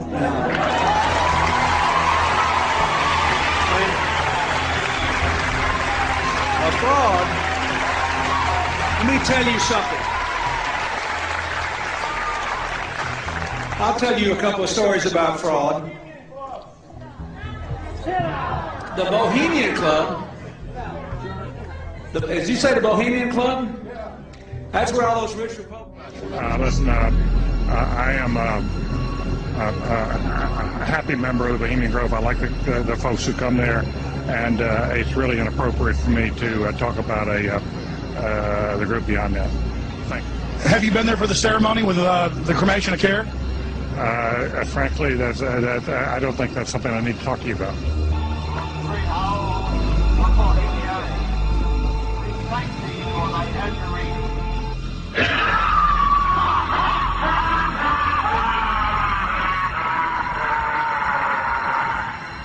Have you been there for the ceremony with the cremation of care? Frankly, I don't think that's something I need to talk to you about. Really? That's right. Well, I'm Alex Jones, and I snuck in there in 2000. I'm the guy that blew it wide open and got the video. It's been on national TV. Well, I disrespect you for that. You do? I do. But there's a lot of big public officials going in there. Don't we deserve to know? I don't know anything about you, and I don't know anything about your film. But if you go in there with an understanding, you violated that understanding by releasing that film, and I don't respect you for that. Really? I'm sorry. You took an understanding when you went in there that you would not do that film. And did you have an understanding when you went in there? No. Did you crash it? Yes. Yeah, and it has no trespassing signs there too, doesn't it? No, they put those after. Oh, I'm sorry. I'm sorry, sir. I've been there before. I know what the circumstances are, and I'm sorry you violated the understandings. But that was not a gentlemanly thing to do. Well, what about the ritual? Is the ritual gentlemanly?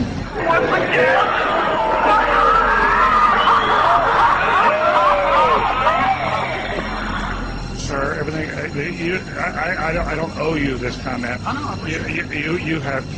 This is what's called ambush journalism, and I disrespect you for that as well. So thank you and goodbye. The ritual? That's none of your damn business. Oh.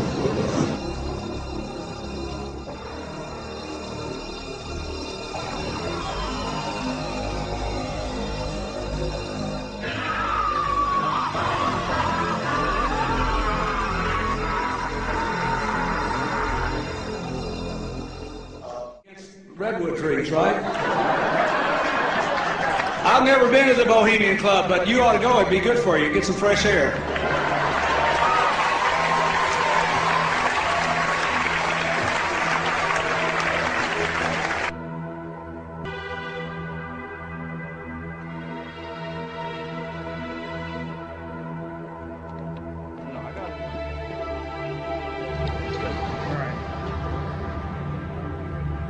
Here's just one of many signs sporting French with skulls adorned with other trappings of death. We also saw signage with Latin.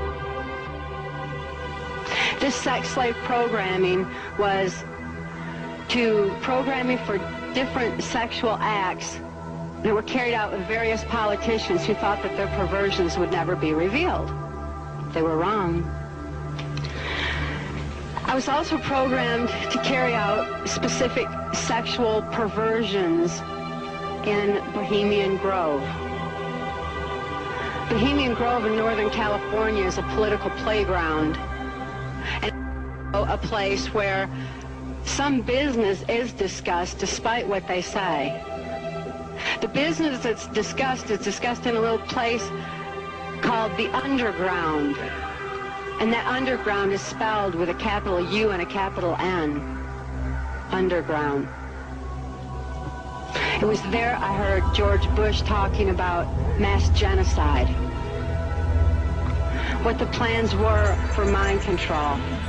And it was a Bohemian Grove that my daughter and I were subjected to brutal perversions, all of which were being covertly filmed.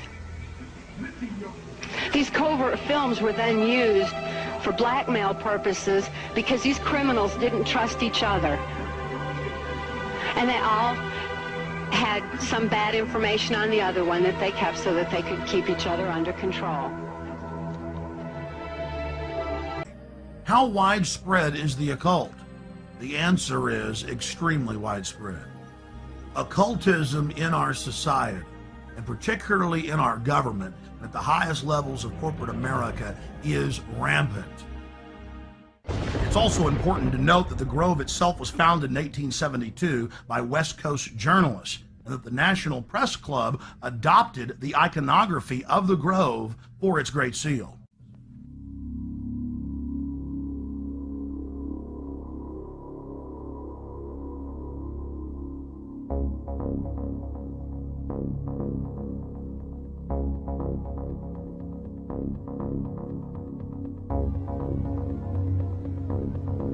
prepared to go to Congress, to swear before Congress that everything I've told you people and everything that is here is the truth. Thank you. That pressure needs to be brought to bring this to the attention not only of the Americans, but of people all over the planet. These vehicles have been seen and confirmed all over the planet. I am willing to sign a sworn statement or testify to my judgment and to what I have observed. Such things do exist. And I will testify to this under oath to a congressional hearing.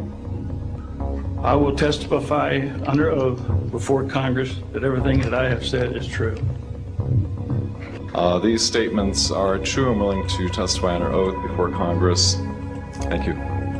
I will say at this point, to keep it short, that I will testify under oath as to what I say is true, and I will do so before Congress. Thank you. I'm willing to testify to the truth of all these matters that I've spoken about in front of Congress under oath. Thank you. For an Air Force base. And I'd be glad to testify to Congress that this is absolutely the truth. Thank you. Ladies and gentlemen, Dr. Stephen Gould.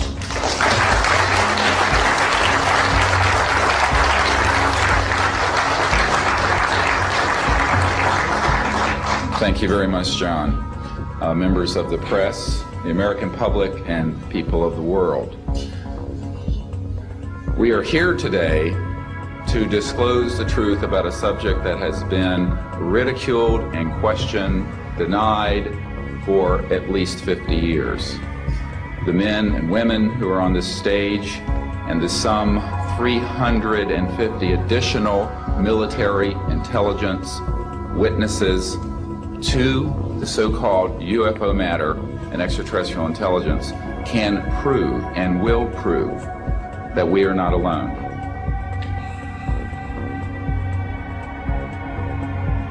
Declassified U.S. government documents and witness testimony from former or retired U.S. military personnel confirm beyond any doubt the reality of ongoing UFO incursions at nuclear weapons sites. When I say UFO, the witnesses have described these craft as disc-shaped or cylindrical shaped or spherical. These objects are capable of both hovering and high-velocity flight, usually completely silently.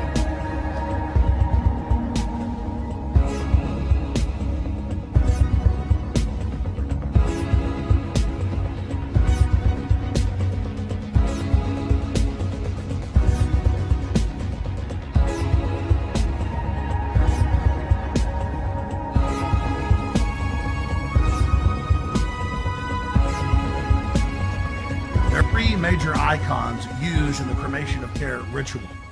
Moloch, the owl idol, the curved staff carried by the high priest, and the eternal flame lamp, the Arabian-style lamp, which the priest uses to ignite his torch, which he then uses to burn the human effigy care.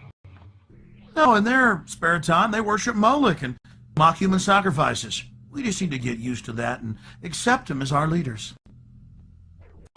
Your neighbor engaging in mock human sacrifices to Moloch, the demon idol that was worshipped all over the Mediterranean and the Middle East, would you let that neighbor walk your dog or house sit, or how about babysit your children? Be in control of the nuclear launch codes. Well, we give you a revelation. They are in control of national deficit, of Congress, of your bank account, of your local police department, and see you as cattle, as their slaves.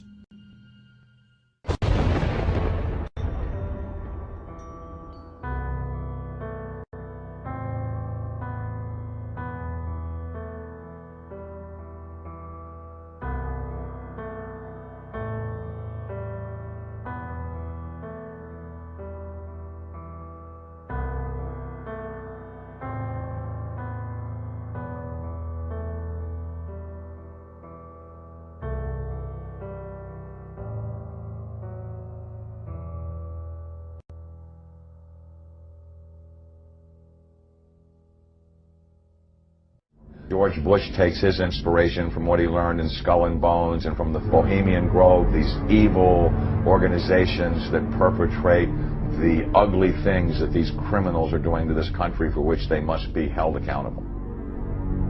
They are the most violent, dirtiest people on the face of the earth.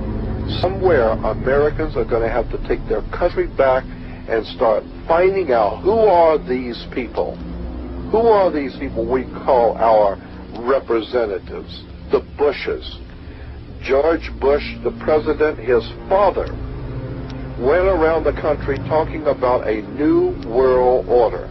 The people who are running this country from behind the scenes do not care a thing about Americans or bloodshed anywhere.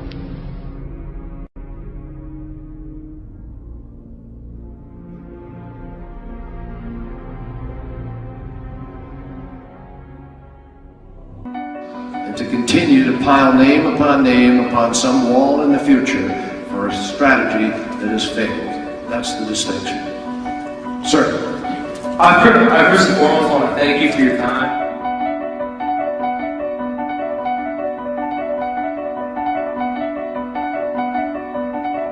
Impeach Bush, all right?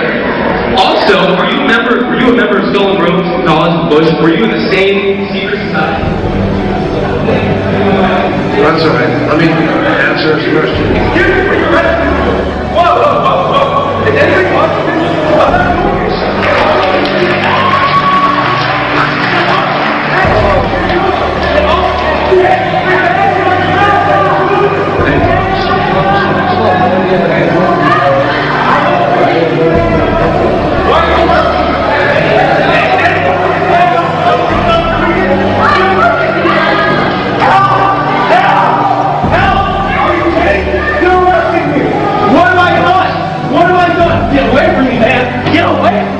Get off of me! What did I do? What did I do? Get off of me! What did I do? What did I do? Help! Help! Put your hand on your back! Hurt me, man! Get off of me! I didn't do anything! Help me! Help me! Help! They're arresting me! This situation. You don't have an option. I'll answer his question.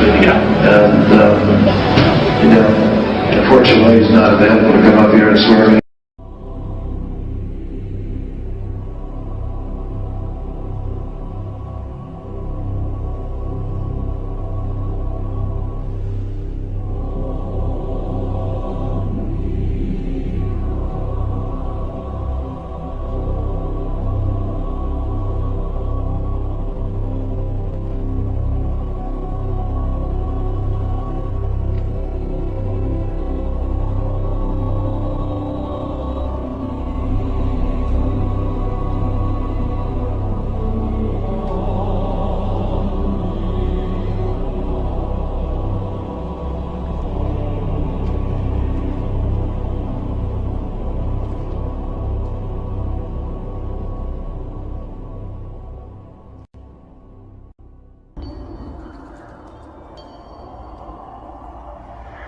This government uses fear and depression as their major tools of oppression, and we have to understand we can't be scared, we can't be depressed, we have to think positively, we have to do good things, and it's not about me, it's not about individuals, it's about all of us standing up for what's right, and when we all stand up, that's going to be the significant amount of change that we're going to see in this world. That's going to be the time where we're going to take this country back for what it's supposed to be, truth, liberty, and love, and that's the main principles behind We Are Change, standing up there as individuals, empowering ourselves and motivating more people to stand up with themselves. You know, and again, don't ever be afraid to be who you are. Don't ever be afraid to speak what you know. To get out there, believe in yourself, and you have a short life to live. Make sure you live a good one.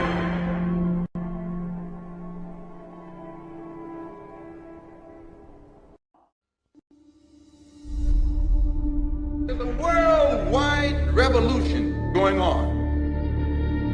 In my opinion, the young generation of white, black, brown, whatever else there is, you're living at a time of extremism, a time of revolution. What is it revolting against? The power structure. The American power structure? No. The French power structure? No. The English power structure? No. Then what power structure? An international Western power structure. And I, for one, will join in with anyone, don't care what color you are, as long as you want to change this miserable condition that exists on this earth. And there's got to be a change. People in power have misused it, and now there has to be a change, and a better world has to be built, and the only way it's going to be built is with extreme methods. So what you and I have got to do is get involved. You and I have to be right there breathing down their throat. Every time they look over their shoulder, we want them to see us. Once those intentions are made known, we can get to the nitty-gritty of the problem. We can get to the core of the problem. We can get to the root of the problem. And then we can correct the problem.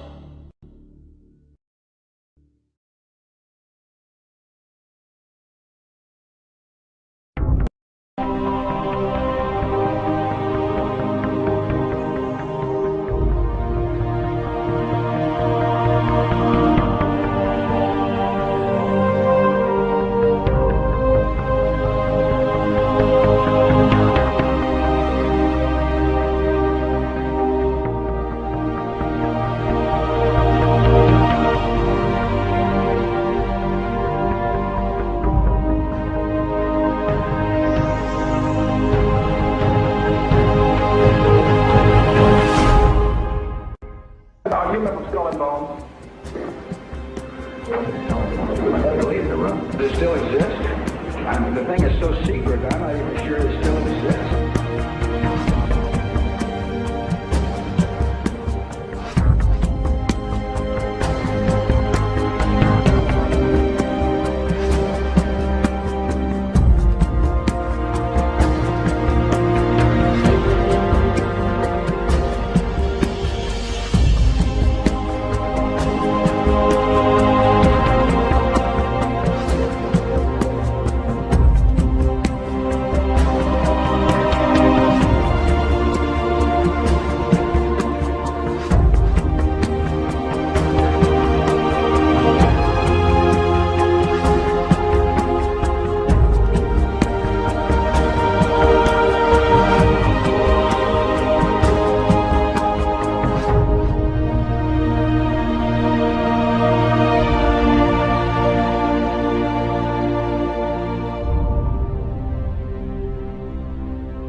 Thousands of years, tends to be kept in the bowels of these blood oath secret societies. And by that I mean the Shriners, the Freemasons, the Oddfellows, the Illuminati, the Order of the Palladian. There are literally dozens of names down throughout the centuries that this goes by. But it has to be in one of these groups where you have to swear to kill a fellow member of the society if they reveal the secrets, or you yourself be killed by a member of the society if you reveal the secrets. That's what blood oaths are.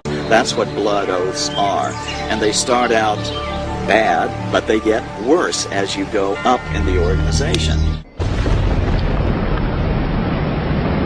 Their whole purpose throughout history has been to teach a small number of people how to become adept at controlling everyone else and presenting their societies as desirable to the profane, so that you'll go knock on the door and say, hey, can I be a member and be initiated, with the promise of learning some great secret. What is that secret?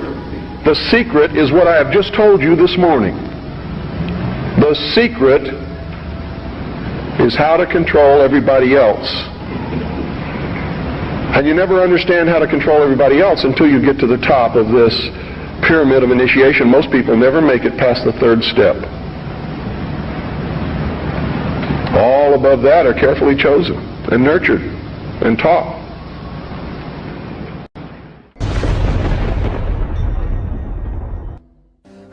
As with all secret societies, you have levels, and if you're on the lower levels, you don't even know there are upper levels. They don't even tell you. Weishaupt saw in the ancient orders of Freemasonry an opportunity to commission foot soldiers for his cause of world domination. He wrote that none is fitter than the 3 lower degrees of Freemasonry. The public accustomed to it expects little from it and therefore takes little notice of it. Weishaupt felt that Masonry was the easiest way to get a good Christian guy on the path of destruction, essentially, where you can have him take little baby steps on this path. It's a system they've been working on for thousands of years. They've really got it down. They know how to gradually, gently corrupt people from Christendom, first of all, to deism.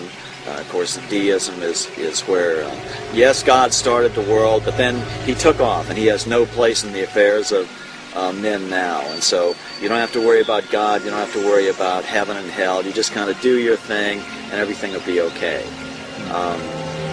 Deism to atheism is the next step. Atheism, where you claim there is no God, and then, of course, the next step is out and out Satanism. And interestingly enough, Satanists know there's God, know there's a heaven and hell, and they just choose hell, and they choose to drag as many people into hell as they can.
The religion of Masonry, while often cloaked with Christian titles, is actually based upon the ancient mystery religion of Babylon and Egypt. These same mysteries governed the worship of Medo-Persia, Greece, and Rome.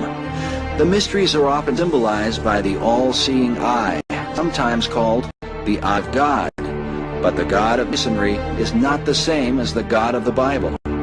None was more adamant about this point than the man considered by many to be the most influential Mason of all time, Albert Pike. Albert Pike was a Confederate Civil War general who was the head of American Freemasonry in the post-Civil War period. He was probably he's certainly the most important American Mason. His book, Morals and Dogma, is required reading for every Freemason. He says on page 624, the 28th degree, Teachings of the 28th Degree, he says, quote, "Masonry is identical with the ancient mysteries." Okay? And then he goes on, he says, we reproduce the speculations of the philosophers, the Kabbalists, the mystics, and the Gnostics, unquote. Well, these were all systems, religious systems, that worshipped Lucifer. Pike probably mistakenly reveals his true intent because he speaks of Lucifer frequently. Now see, Masons distinguish between Lucifer and Satan.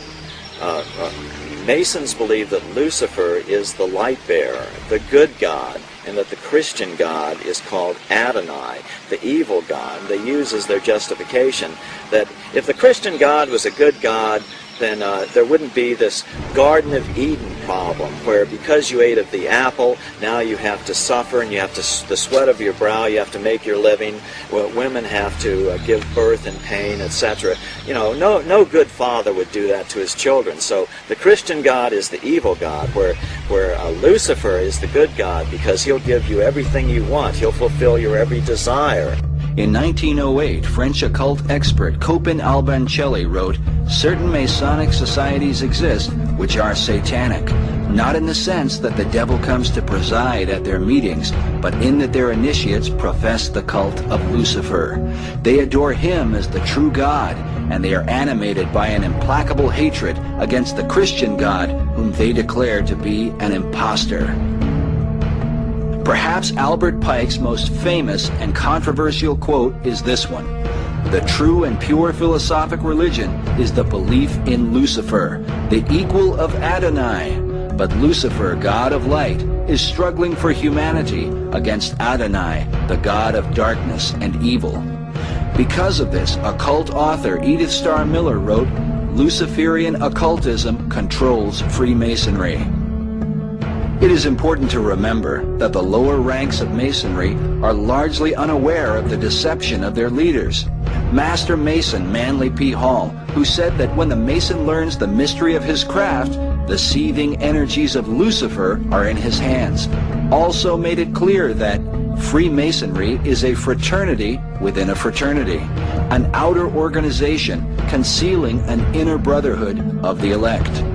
Meanwhile, Albert Pike wrote in his famous Morals and Dogma that symbols are displayed to the initiate, but he is intentionally misled by false interpretations. It is not intended that he shall understand them, but it is intended that he'll imagine that he shall understand them. Their whole goal with this philosophy is to teach all men and women that the only end of life is to seek the utmost pleasure and happiness that you can get out of it, because when you die, there's nothing else. That's what they teach. That's what they want you to be. They don't want laws against sexual promiscuity. That's why they don't want families. That's why they don't want marriage. That's why they encourage homosexuality. There's a method to their madness. There's really not much method to yours, because you're operating from a place of ignorance, and until you change that, you're going to be bumbling around, bumping into each other, saying and doing the wrong things, not understanding the nature of your enemy. And if you don't understand the nature of your enemy and the weapons they use, you cannot fight that enemy. You can't fight the battle. You wouldn't even be on the battlefield. That's why you're losing the war. And I can assure you, you're losing the war. Doesn't mean it can't be turned around. It'll never be turned around until you learn what you need to know. The secret is simply the fact that certain of their members worship Lucifer, and that they keep that secret from the overwhelming majority of their own members, and certainly the public is never to know this fact if they can help it. And the evidence to support that conclusion is ample, but only to one who cares enough to look for it. The problem with most people is they don't care enough to look for anything. The secrecy is because, folks, the real secret of Mystery Babylon is how to control everyone else. And if they reveal these secrets, they won't have the control, for it'll be in the hands of everyone. That is the greatest secret of the secret societies. And I can tell you now that most of us have been living in fantasy land for all of our lives.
praying to demon spirits?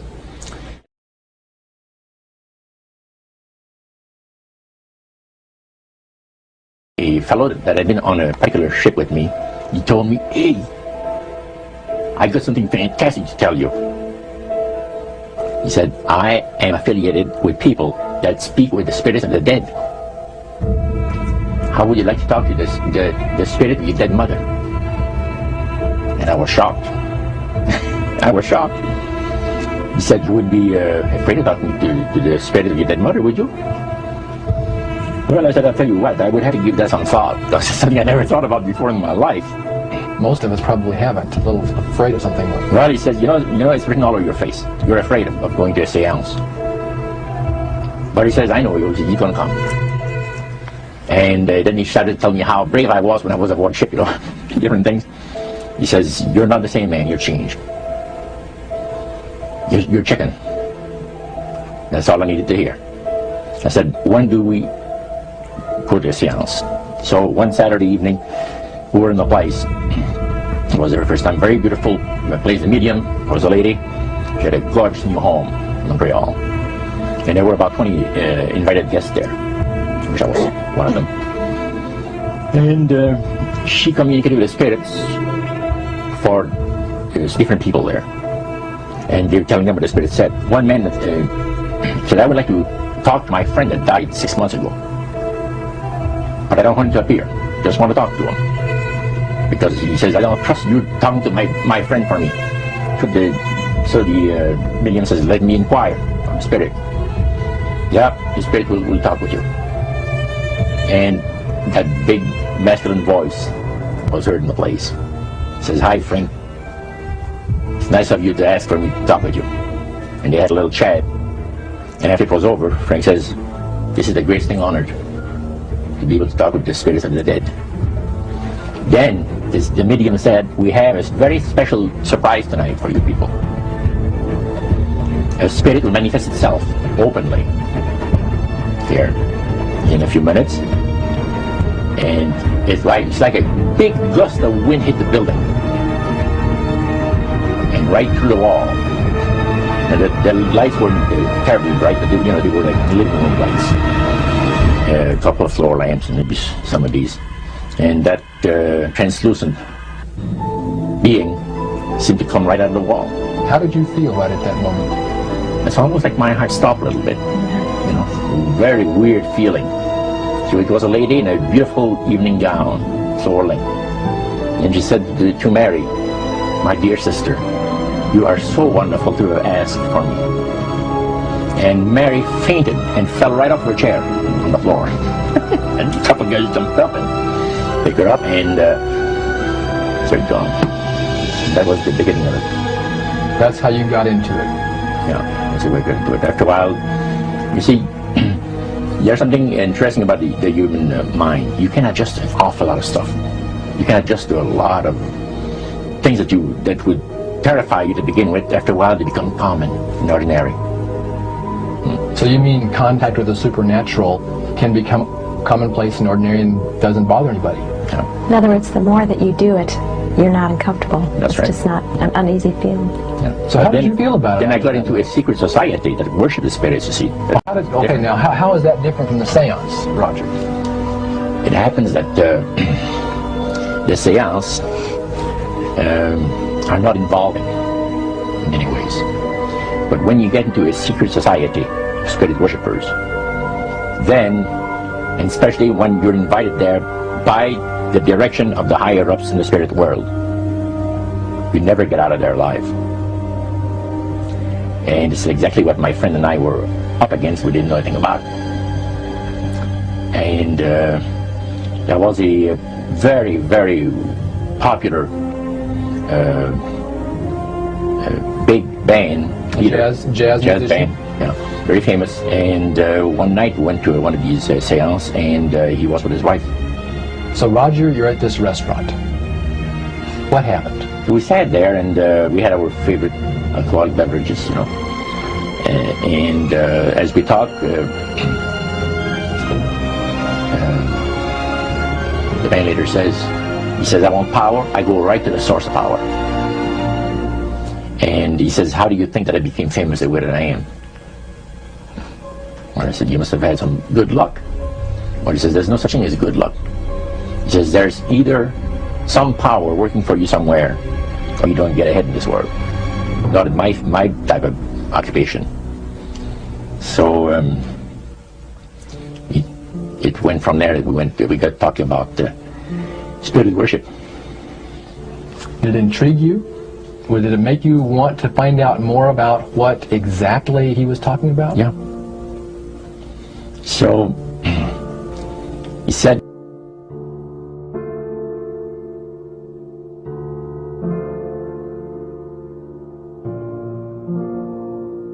the supposed spirits of the dead that you're talking with are demon spirits.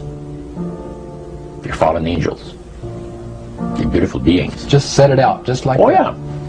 It didn't make you uneasy when he said they were... Well, you know, it shocked you a little bit, you know. Something that you first hear mentioned to you.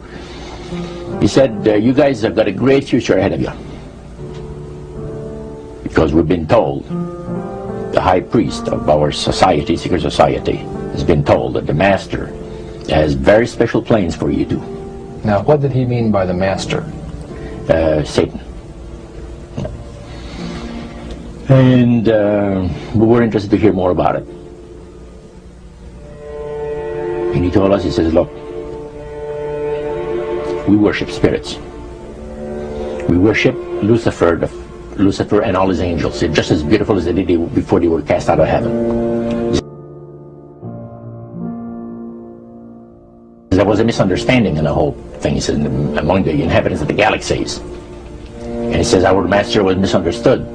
And God did not bear with him like he does with people that make mistakes today. So we're in a warfare, good against evil. And we happen to be the evil ones, but we're not that bad. He says, I look at this business between the forces of good and evil. He says, you believe in one person believes in God, and everyone believes in Lucifer. It's like politics. So the great controversy is real. And you heard someone talk about it that's on the other side. And to these people, they are sold to the fact that Christ will not return to this planet with power and great glory. He's going to abdicate all claims to the planet. Because the high priest once said that Christ will abdicate all claims to the planet because he knows that it is lawfully and rightfully Satan's.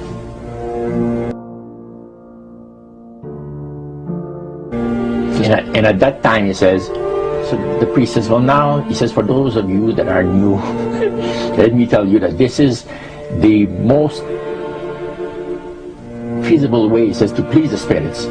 It's to deride Christ and his people, you know, and his church and all that. So they sing out of Christian hymnals.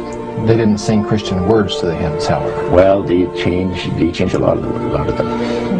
Yeah. It's a form of blasphemy. Yeah. Such as you see today in the rock music world. You see the entertainers, they have these crosses. The ladies got earrings, crosses. The guys got crosses. This is a form of blasphemy, a form of deriding Christ. You see, spirits cause the people to do that, to find pleasure in wearing this type of emblem, which is the cross is the emblem of the crucifixion of Christ for the Christians. The master of my life has revealed to me that it is time for you people to become acquainted with the worship room of the gods, where they had the spirits that had materialized. They photographed them, and then they had paintings made of them. And there was probably about maybe 100 of those around the place. So how did you feel when you walked into that room? I felt that these people had power, and they had a lot of it. Did that attract you? Yes and no. You had mixed feelings about it? I had mixed feelings about it. Yeah. Because to a certain extent, things looked so good and sounded so good to us. But you see, I'd been brought up in a Christian home. My dad says, well, you know, if you get involved in wrongdoing, you're going to have to pay the price. There's always a cost for everything in this world. So this thought kept creeping to my mind. Just how far you go with these spirits before we start paying the price. So it made you just a little bit nervous. Oh yes. But yet you kept going back. Oh, there was no way out. Because that's what we're told. You knew at that time. Yeah. So you were moving forward more on fear. More on fear, yes. Because the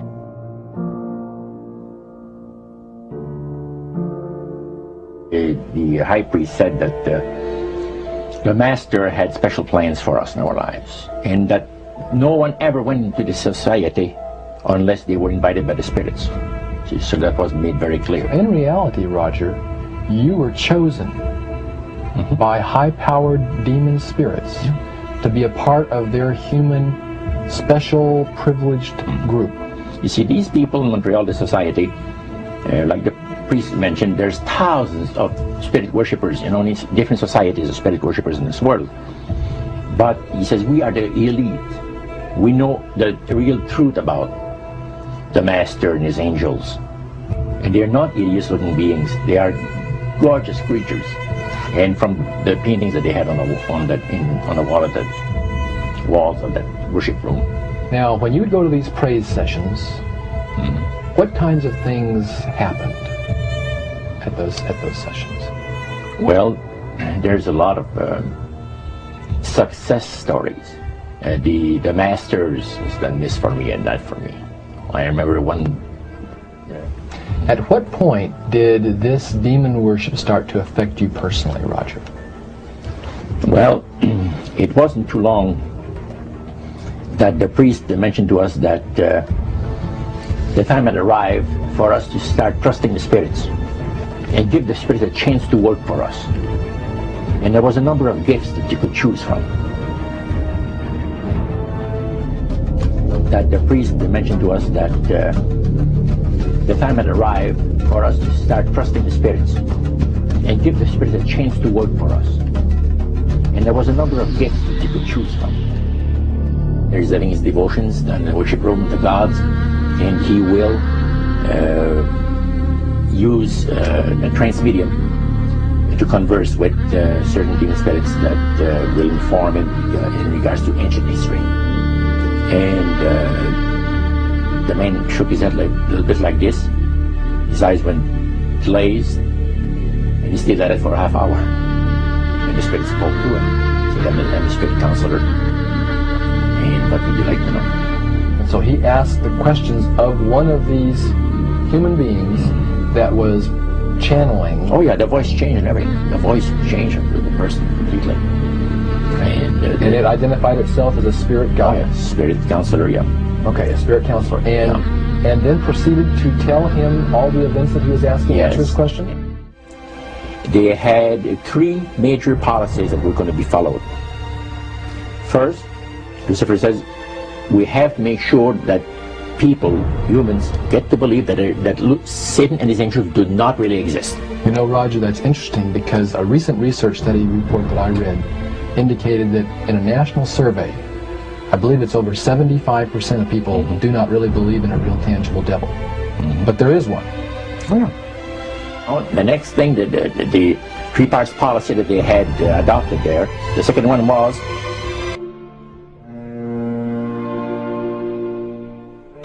to find a way of being able to get total control of people's minds.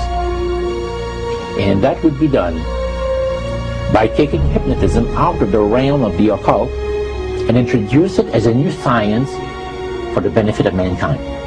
They felt that by taking hypnotism out of the realm of the occult and introducing it as a new science for the benefit of mankind, they could then use people of great renown, educators, people of capacity, that would do great things, such as supposedly regress people in time to former lives that they had.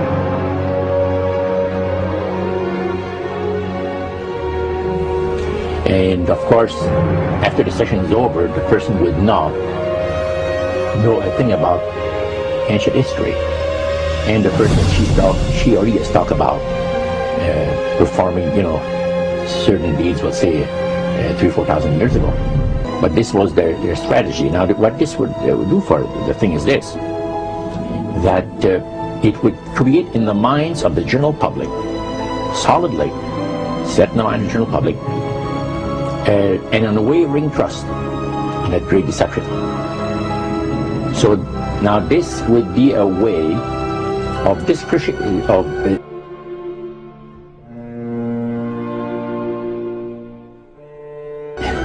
de-Christianizing the Western world through the avenue of mysticism. The three things were, number one, that they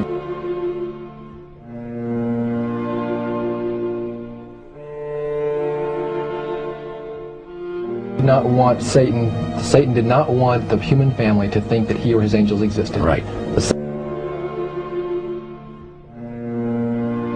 second point that you made had to do with taking control of people's minds. That's right. The third point was what? Well,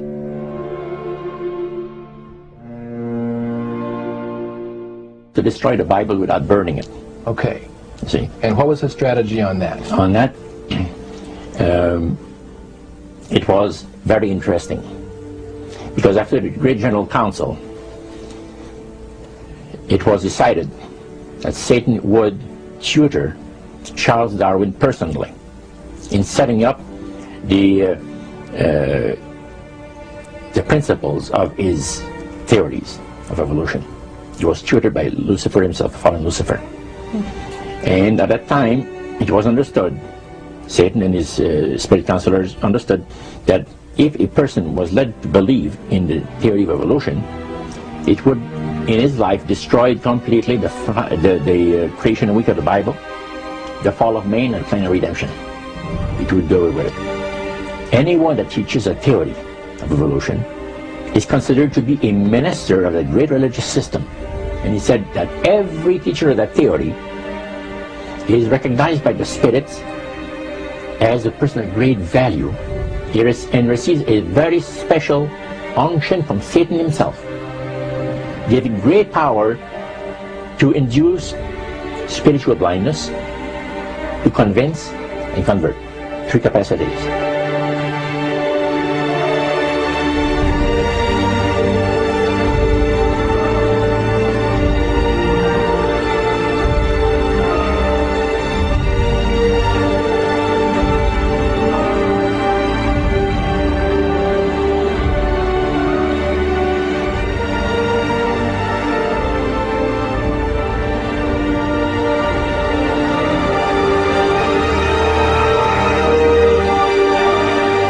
Grain plane, the master's grain plane, for harvesting the nations, for harvesting the multitudes of the earth into his cause, just before the close of the great controversy between the forces of good and evil. It's going to be done in a unique manner. This grain plane is going to take people are going to eat the stuff, because it says spirits, demon spirits, will declare themselves to be inhabitants of far distant planets in the galaxies.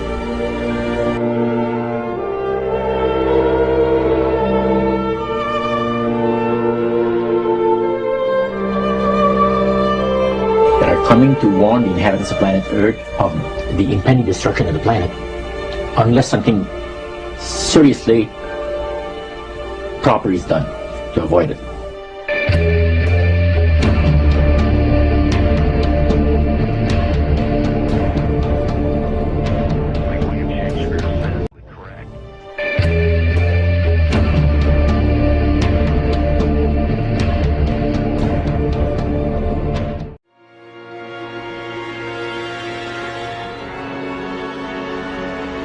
The disclosure.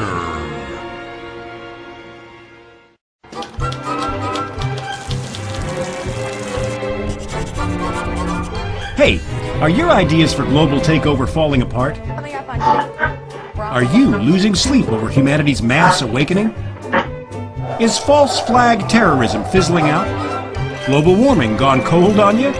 Do you want those global warming deniers to just go away? Are all your phony economic crises being exposed? Is the price of gold defying all your attempts to fix it?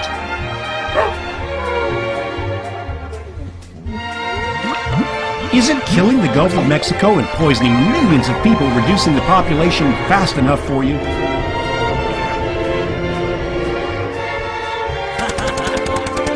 War, famine, and GM food not getting it done either?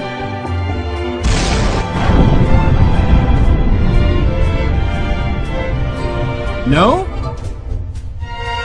Well, don't give up. Get disclosure. You'll be able to unite mankind with a phony problem and enslave them with one world government and taxes.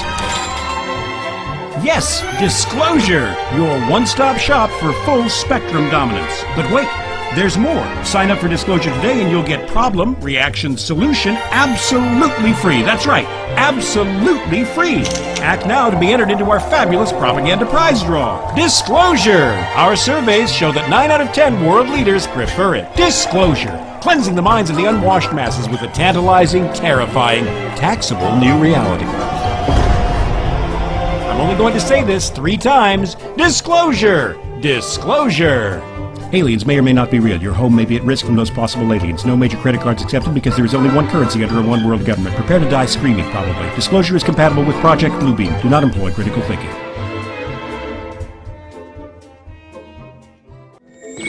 Greetings, citizens of Earth. My people have developed technologies which allow us to throw off our physical forms and travel great distances in the blink of an eye.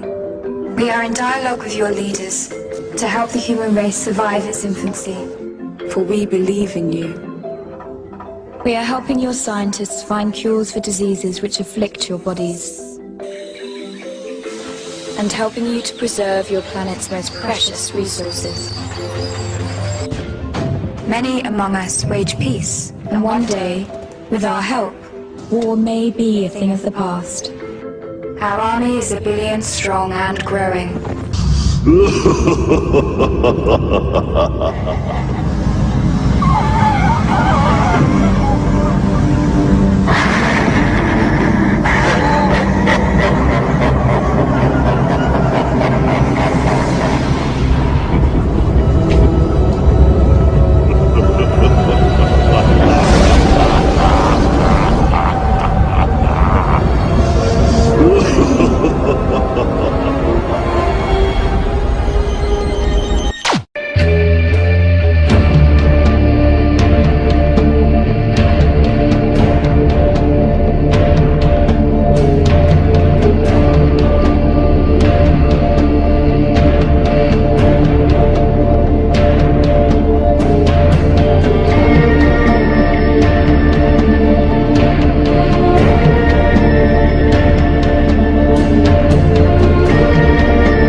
Discovered was amazing. What I discovered, ladies and gentlemen, is that there has been a plan in existence since about 1917, and probably before that, to create an artificial extraterrestrial threat to this Earth in order to create a one-world totalitarian socialist government. One of the first documents that I found in my search was this one. The Imperial Japanese Mission 1917, a record of the reception throughout the United States of the special mission headed by Viscount Ishii, And when the Imperial Japanese Mission was in New York City, they had a dinner, and some pretty famous people spoke at this dinner. One of them was John Dewey. John Dewey is the father of our failing, disastrous public education system. Here's what he said. Listen very carefully. John Dewey, professor of philosophy in Columbia University, who was the next speaker, was listened to with great intentness. He said, quote, "Someone remarked that the best way to unite all the nations on this globe would be an attack from some other planet. In the face of such an alien enemy, people would respond with a sense of their unity of interest and purpose." Unquote. Now, bear in mind, folks, that's 1917. One of the next documents that I found, and I found quite a few, but one that's pretty important is called the Report from Iron Mountain, the probability and desirability of permanent peace. Now, I encourage you to find this book, wherever you can find it. I don't know where you can get it, but find it. Page 66. Credibility, in fact, lies at the heart of the problem of developing a political substitute for war. This is where the space race proposals, in many ways so well suited as economic substitutes for war, fall short. The most ambitious and unrealistic space project cannot of itself generate a believable external menace.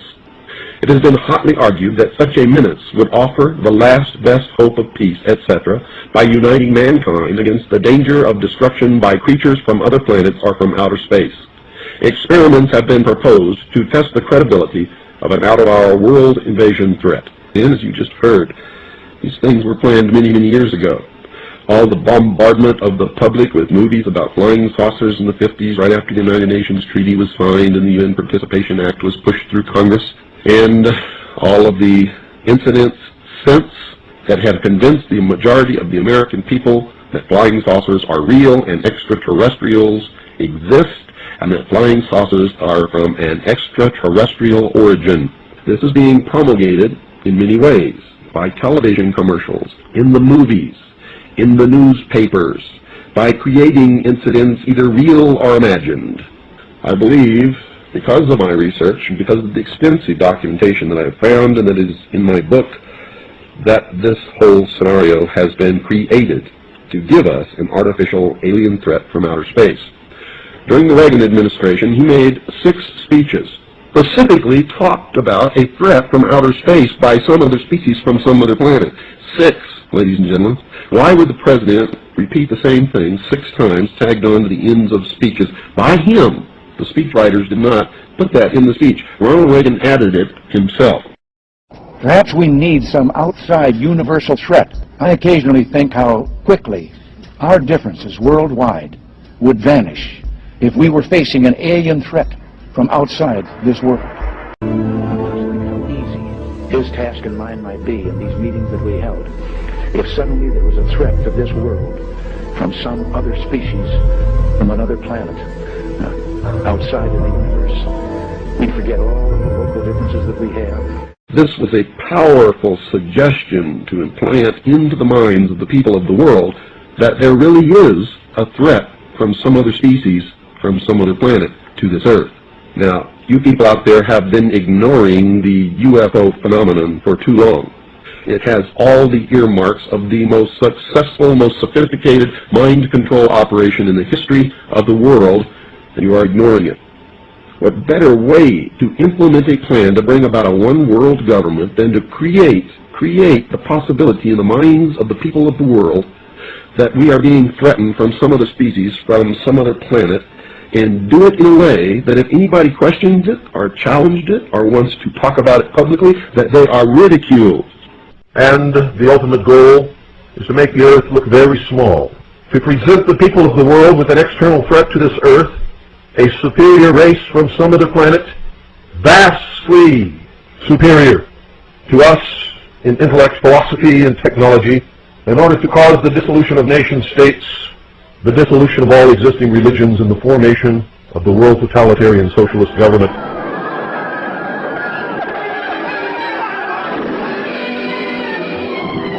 What was needed were certain cover stories. What do you do when people are spotting aircraft and then telling reporters that they've seen something very unusual flying out of an airbase in Nevada.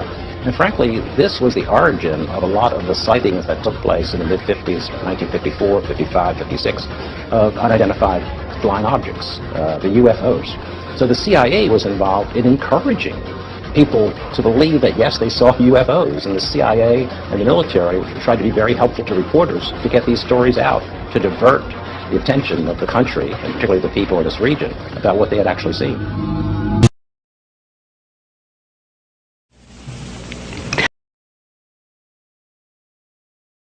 The traumas I endured with Cox are absolutely horrific. And J. Bennett Johnston took full advantage of my high mind and told me that he had been involved in the Philadelphia experiment. He said that on that fateful day so many years ago, that when that ship disappeared, it came back a spaceship, and that he had transported through time to become a senator. Well, he sure seemed inhumane to me, so this wasn't too hard to believe that he was an alien. And when he showed me in 1977, when he showed me the top secret stealth fighter, it looked like a spaceship to me. I mean, here was this triangular ship that nobody knew about at that time. It had been kept top secret.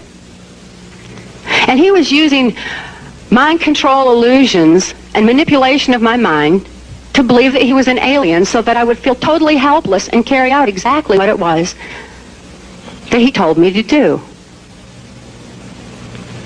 Now, I'm not going to say that from my limited perspective under mind control, and even now that I've been studying so much else, that I know everything about aliens and that they're all people and they're all illusions like J. Bennett Johnston. I don't know.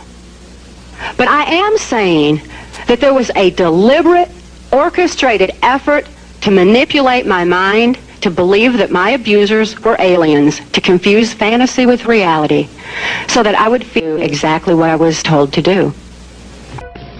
Anytime the government has secrets that they can keep from us, they can manipulate us by those secrets. In essence, they still remain 25 years at least ahead of us in technology, information, and knowledge, and secrets, and they are using them against us. I heard over the years many times over that the plan to usher in the New World Order would be to make all the people in this country and around the world feel totally helpless to prevent the New World Order from occurring, this world dominance plan, by saying that we had been invaded by aliens, so that we would say, oh please UN, come in and help us all. So bear in mind that there is a planned orchestration to get people to be submissive through the secret technology and information that they're keeping from you under the blanket of a so-called National Security Act that's threatening the security of our nation.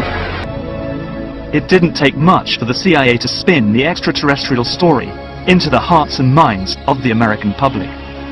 And once it was there, all manner of experimental technology could, if it was spotted, be put down to the UFO phenomenon. But there are some cases that I just can't explain. We are building, I mean, all my UFO friends, I need to shake them because they're so, frankly, they're extremely naive, Alex. They really believe we're building toward disclosure. I believe we're building toward a mass, carefully manufactured fake event where ETs, who are really human, who are really part of this secret clique, who are probably Nazis, you know, who developed and perfected their technology from World War II. Did the Nazis build successful saucer prototypes? Did the U.S. government and other nations develop them in secret? Are all of these sightings human-engineered craft? So, if you don't want to be panicked and stampeded by this phony threat from space, then you'll study the UFO issue and you'll find out the truth about the issue. And then when they say, oh no, there really are aliens and they're coming to eat you and you have to give up all the rest of your liberty so we can protect you, you can say, nah, I don't think so.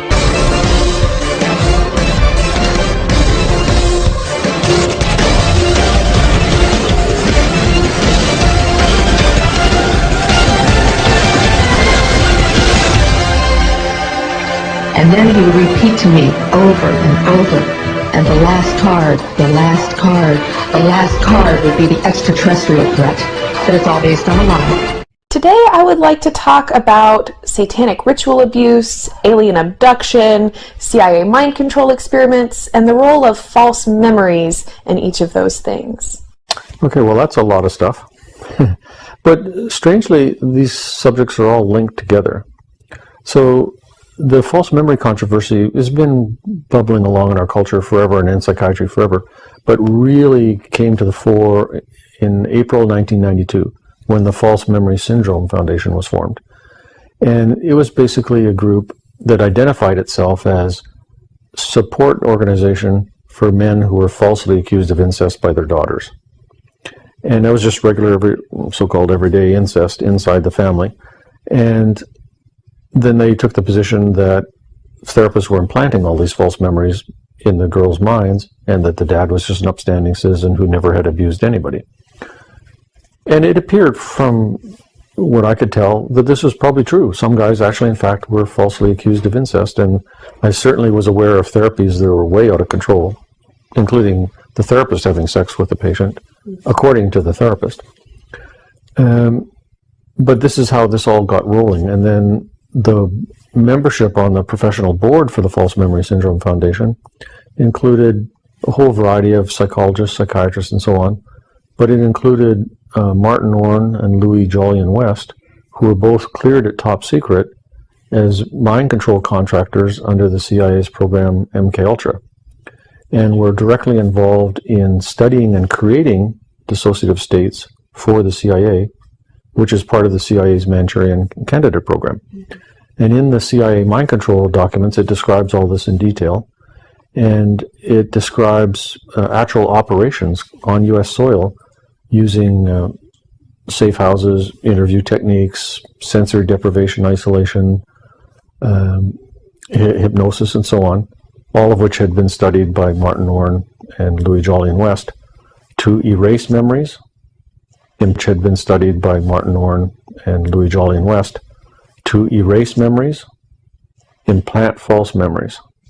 The peculiar thing is that in parallel, there's a whole group of people who have organizations and conferences and journals who believe that they've been abducted by aliens. Mm-hmm. And the way they present basically is they have a period of missing time, flashbacks, nightmares, dreams, post-traumatic stress symptoms, but they're not sure what happened, which is exactly how people with multiple personality present. They remember some stuff that happened, but there's other stuff they don't remember, but they're kind of having flashbacks. And they have periods of missing time. They don't remember, but they're kind of having flashbacks. And they have periods of missing time. And they would like to know what happened during the missing time.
Some people think that aliens are from another planet.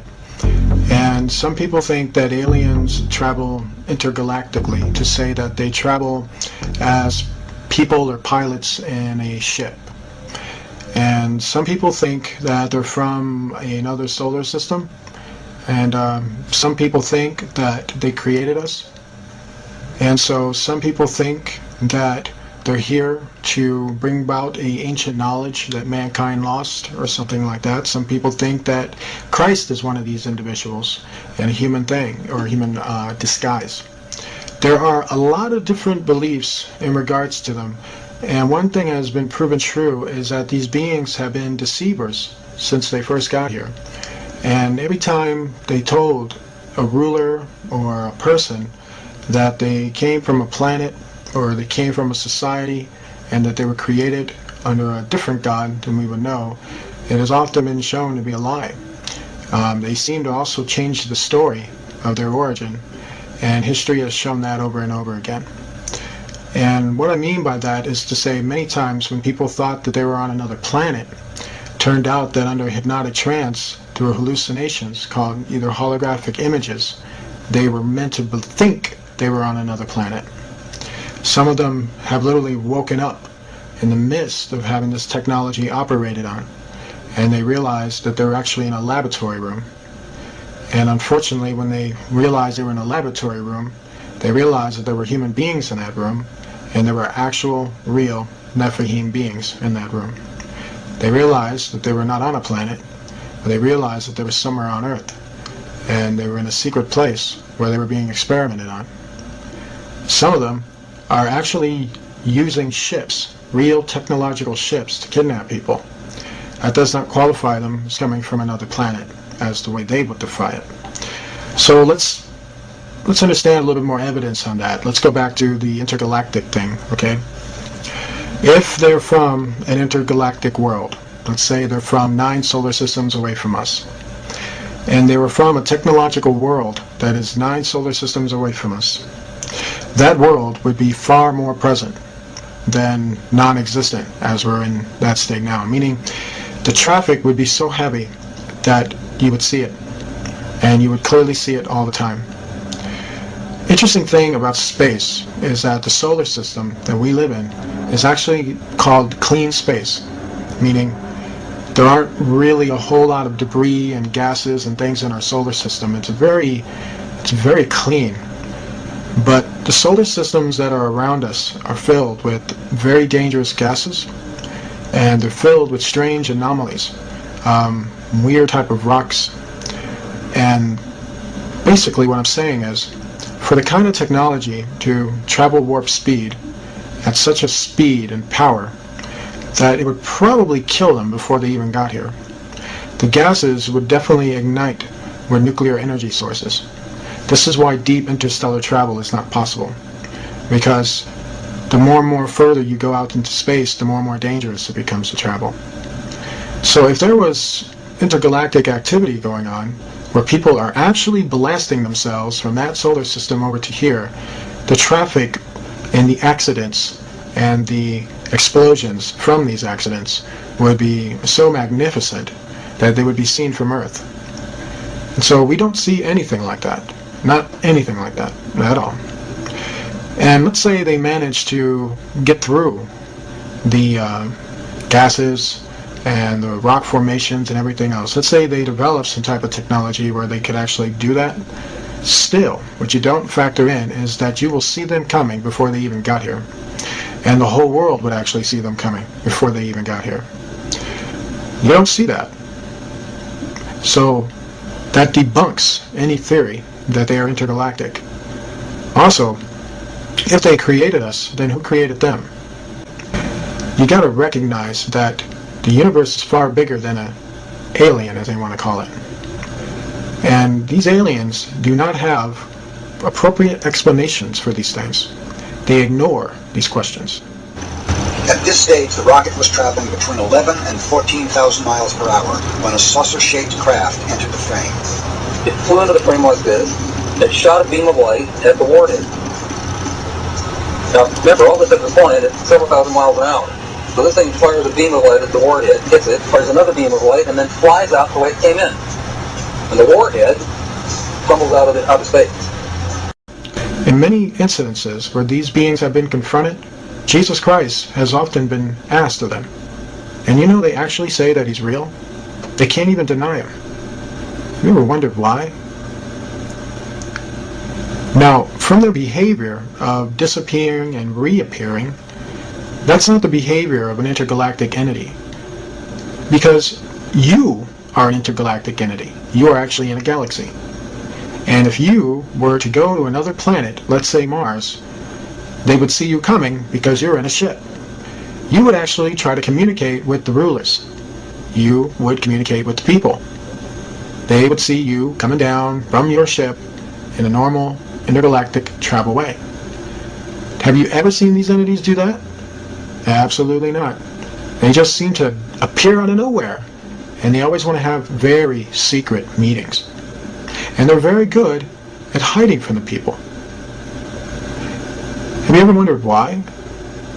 When these entities have been under investigation, when we watch them come in and out of our world, you've watched them literally open a portal in the sky and go into it, and then come out of the same portal. This spiral portal has also been shown that it can be created in satanic occults.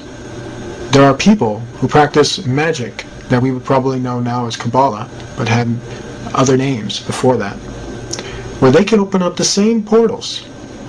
And not open up the same portals, but they can call up entities that look exactly like aliens. But yet, they don't call them aliens. They call them evil spirits. And they say that Christians would call them demons.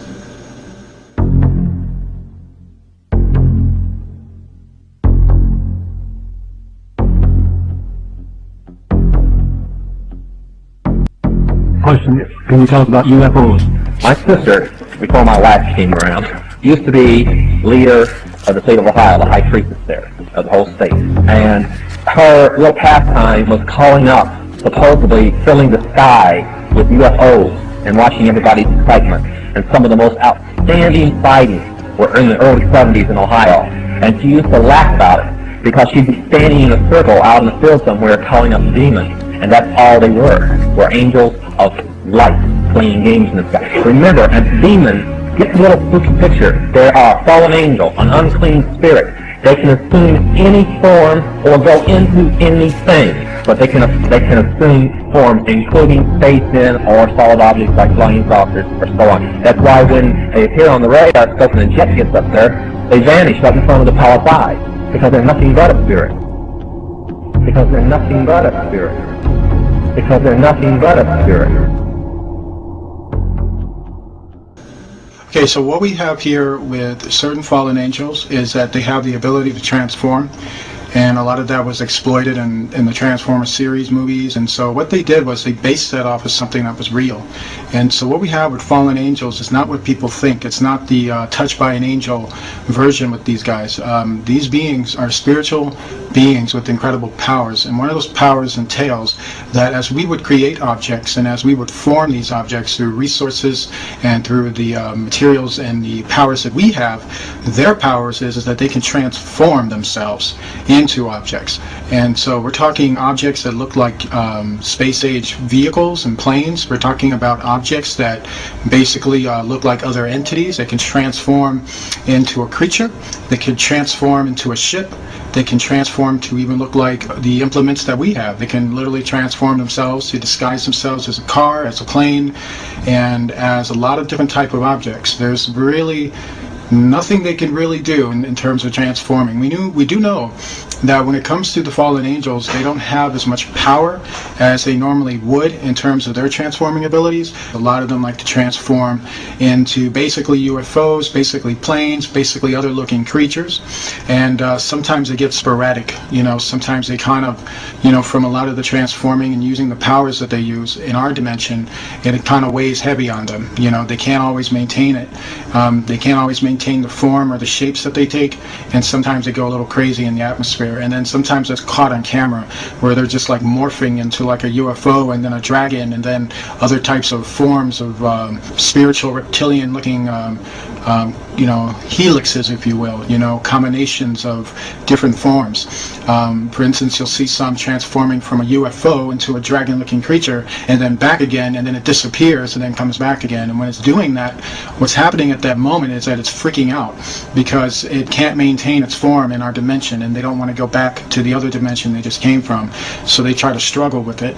And sometimes when they come into our dimension, they're pretty set in their form or their shape, and they're able to maintain it for probably long periods of time before they end up dissipating, and then another group comes in. And so there is a weakness to them, but we don't have the weapons to really combat them, to tell you the truth. I mean, fighting them is like throwing sticks at them. It's not going to work. You know, you can throw a nuclear warhead at them, and that's not going to work. You can shoot bullets at them, and that's not going to work. Fallen angels have more power than people think. They're more creative in their deception than people think. Fallen angels like to pretend to be aliens. They'd rather you think something different other than what the truth is. The book of Enoch was talking about it. It very much confirmed that there was a time when these beings lived on Earth, and they came from a dimensional world, and they actually came, you know, through portals, basically. Enoch saw them coming from another world, literally another world beyond our world, and that has nothing to do with the solar system or the galaxy or how we would know the universe. This universe of theirs is behind our universe, and they can open up doors, spiritual doors, basically, portals that have spiral shapes, and they resemble 666 shapes, and they basically come through the portals.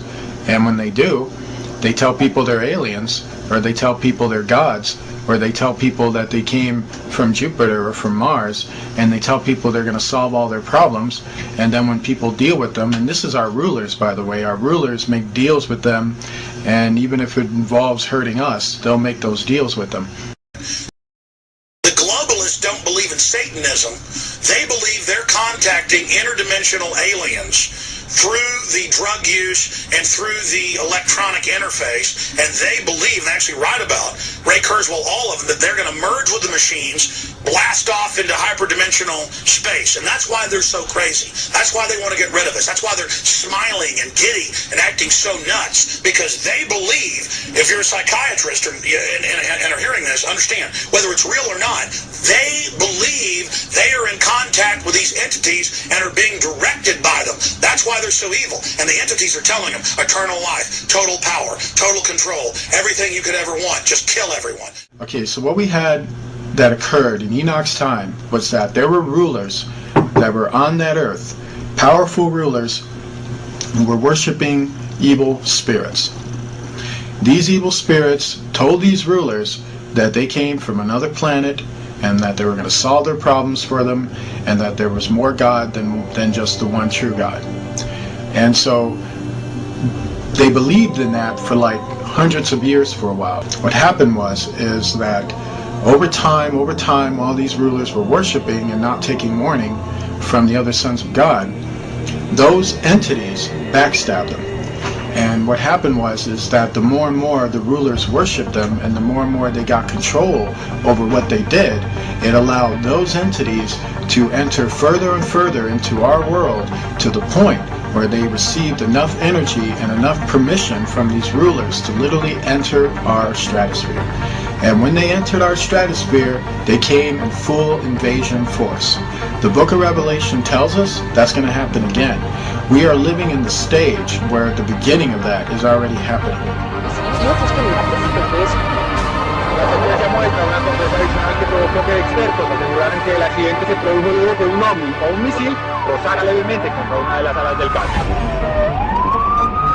En esta imagen se aprecia como un objeto alargado pasa por debajo de la aeronave en dirección contraria y a una velocidad similar, lo cual, según los expertos, pudo haber causado una alteración de la carga aerodinámica que provocó que los pilotos perdieran el control. Aunque algunos expertos aseguran que se trata de un misil. En esta otra imagen, cuando ya del avión viene en franca picada, otro objeto similar pasa cerca tuyo, en la misma dirección y con la misma velocidad del primero. Bonjour à tous, bonsoir à tous. Nous voici pour une nouvelle émission de Nipnik. Bonjour Alain Soral, comment ça va? Ça va. Ça va aujourd'hui? Oui, oui. Prêt à envisager une thématique très sérieuse?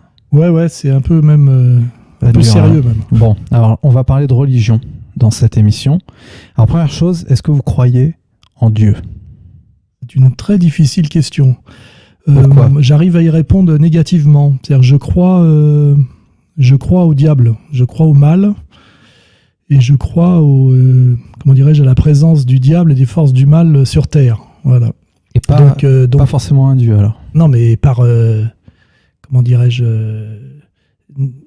opposition, je suis obligé d'en déduire logiquement que si le mal agit sur Terre, pour que le mal ne triomphe pas absolument totalement, ça serait déjà fait. Il faut bien qu'il y ait une force qui le contrebalance et qui soit le bien. Et en plus, comme le bien est bienveillant alors que le mal est malveillant, il me paraît logique que le bien doit être infiniment supérieur au mal pour pouvoir, maintenir le monde en équilibre. Hein, puisque quand quelqu'un agresse quelqu'un qui ne se défend pas d'une certaine manière ou qui n'agresse pas, il faut, pour que le combat ne puisse simplement durer, que celui qui est agressé soit infiniment plus fort, plus résistant et plus costaud que celui qui agresse. Donc en fait... si on procède par déduction, à partir empiriquement de ce que j'ai vu, c'est-à-dire le mal je l'ai vu, hein, le mensonge, la perversité, on peut penser à certaines personnes qui sont entièrement habitées par le mal et qui font le mal systématiquement, qui déclenchent des guerres, qui mentent, qui jouissent des inégalités, de la souffrance, etc. Je ne vais pas citer de nom, mais on pensera à des personnages notamment qui sont très actifs en France. Donc par déduction, je me dis, par une série de déductions, que forcément, il y a quelque chose que certains appellent Dieu. Mais ma réponse n'est pas immédiate. C'est pas une réponse anthropomorphe, tu vois. Alors, ça voudrait dire que vous ne croyez pas forcément au paradis, parce que quelqu'un qui fait le bien toute sa vie, il va peut-être pas gagner quelque chose derrière. Ça, c'est autre chose, parce que ce que je constate en réalité, c'est qu'il y a eu un effondrement de la religion, parce qu'on parle de la religion et Dieu, c'est pas tout à fait la même chose, mais qu'en réalité, il n'y a pas eu un effondrement de la croyance. J'ai remarqué par exemple que pratiquement toutes les femmes que j'ai rencontrées dans ma vie croient en Dieu. Hein, et en revanche, pratiquement plus personne ne se soumet au dogme et à la religion. Et c'est ça la grande modernité, entre guillemets. Hein. Là, j'émets pas de jugement de valeur. C'est qu'effectivement, il y a un effondrement de la religion et du rite et de la soumission au rite et de la croyance au rite, mais ça n'implique pas un effondrement de la croyance en Dieu.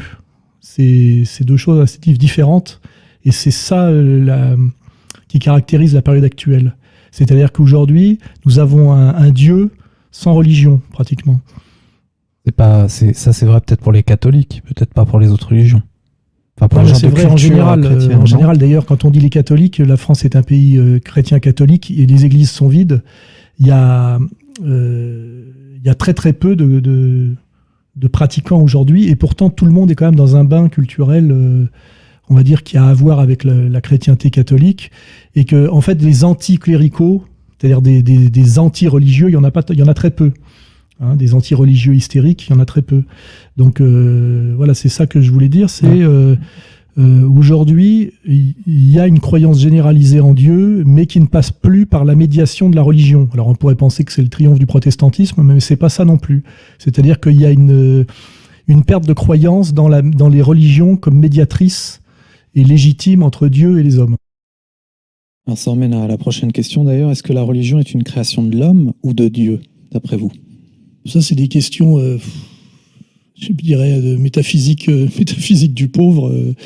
Il est évident que l'homme ne peut penser qu'à la mesure de lui-même. Donc, de toute façon, pour comprendre Dieu, c'est comme pour comprendre l'infini. Il est obligé de passer par quelque chose qui est de l'ordre du fini, puisque l'homme, c'est un être fini dont le défi est d'essayer de comprendre l'infini, c'est-à-dire quelque chose qui le dépasse absolument. Et pour Dieu, c'est pareil.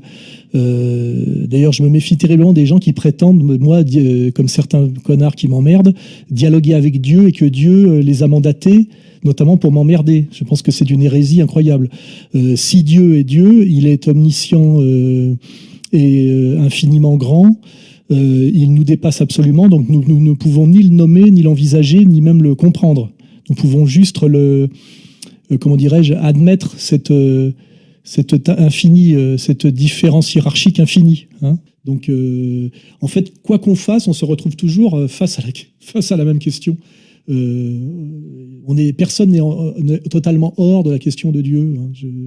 Puisque même si je réfléchis aux satanistes de haut vol, là, qu'on peut appeler les Illuminati, je sais pas, en fait, ils sont quand même dans une démarche profondément religieuse. Hein. Il suffit de creuser un peu la vie privée de certains des maîtres du monde, là, et on voit que ils adorent, par exemple, Lucifer. Ou même si, par exemple, chez les gens qui, pour accélérer la venue du Messie, comme il viendra après le chaos, le chaos final, ils accélèrent le chaos en pratiquant le mal systématiquement pour que le Messie arrive plus vite. Donc même dans leur manière de faire même dans le mal intégral qu'ils pratiquent, derrière il y a une justification par le bien. En fait, c'est assez étrange car personne ne revendique le mal pour le mal jusqu'au bout. Il y a toujours un moment où ça s'inverse, puisque même les satanistes, quand on les étudie, notamment Crowley, etc., prétendent s'émanciper d'un Dieu qui est un manipulateur et qui est là pour nous faire souffrir, nous limiter, et prétendent en fait que leur combat pour le diable est un combat positif de libération de l'homme, et qu'en dernière instance, c'est un combat pour le bien. C'est-à-dire que en dehors de la pathologie, c'est-à-dire de la pure pathologie, c'est-à-dire du fou sanguinaire qui est dans l'incohérence, tout le monde est toujours plus ou moins guidé au niveau de son discours, hein, même si c'est par des biais un peu dialectiques, par la question du bien, en réalité. Hein. Bernard-Henri Lévy prétend faire le bien, en réalité. Il prétend qu'il a libéré la Libye de la dictature de Kadhafi. Il n'ose pas, ou il n'assume pas, ou même il ne croit pas, se réjouir ouvertement et au premier degré d'avoir produit la destruction d'une société humaine qui a généré des milliers et des milliers de morts dans d'atroces souffrances. Personne ne revendique ça. Alors si Dieu existe, c'est en imaginant si vous êtes croyant, pourquoi la mort existe-t-elle ?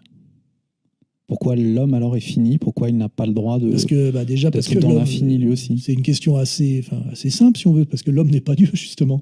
Hein, je veux dire, c'est pour ça que dès qu'un scientifique ose poser, on le voit aujourd'hui, la question de la vie permanente, qui n'est pas tout à fait la même chose que la vie éternelle d'ailleurs, en disant qu'on peut par exemple vaincre la mort. C'est le transhumanisme. Oui, qu'on voit en ce moment.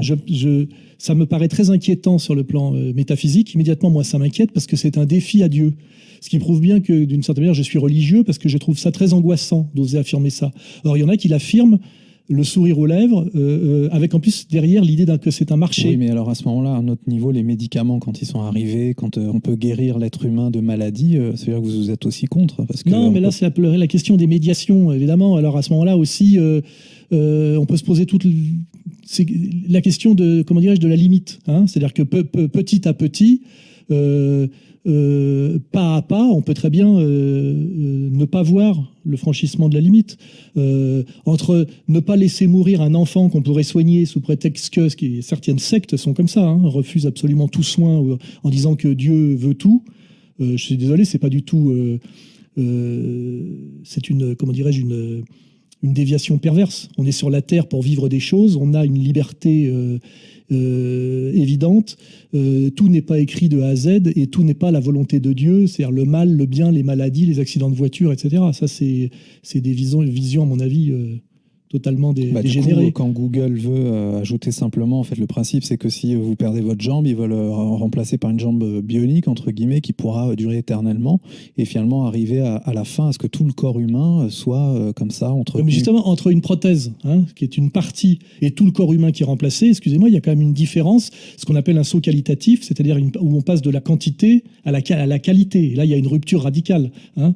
C'est le principe des sauts qualitatifs dans la philosophie hegelienne. Hein. On fait monter la température de l'eau, et puis à 99 degrés, elle arrive à 100, puis à 100, elle devient du gaz. Hein. Donc là, il y a une rupture intégrale, une rupture de forme. Hein. Ça s'appelle une transformation.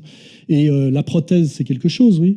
Mais après, quand la prothèse remplace intégralement le corps, on est passé dans autre chose. Parce qu'à ce moment-là aussi, on peut dire qu'on peut aider l'intelligence humaine par des prothèses électroniques. Un ordinateur est un aide-mémoire et un aide à l'intelligence. Mais à un moment, dire qu'on remplace strictement et intégralement le cerveau par un ordinateur, il y a un saut qualitatif où là, il y a une vraie rupture. Et cette rupture pose la question, effectivement, de de la sortie de l'humanité.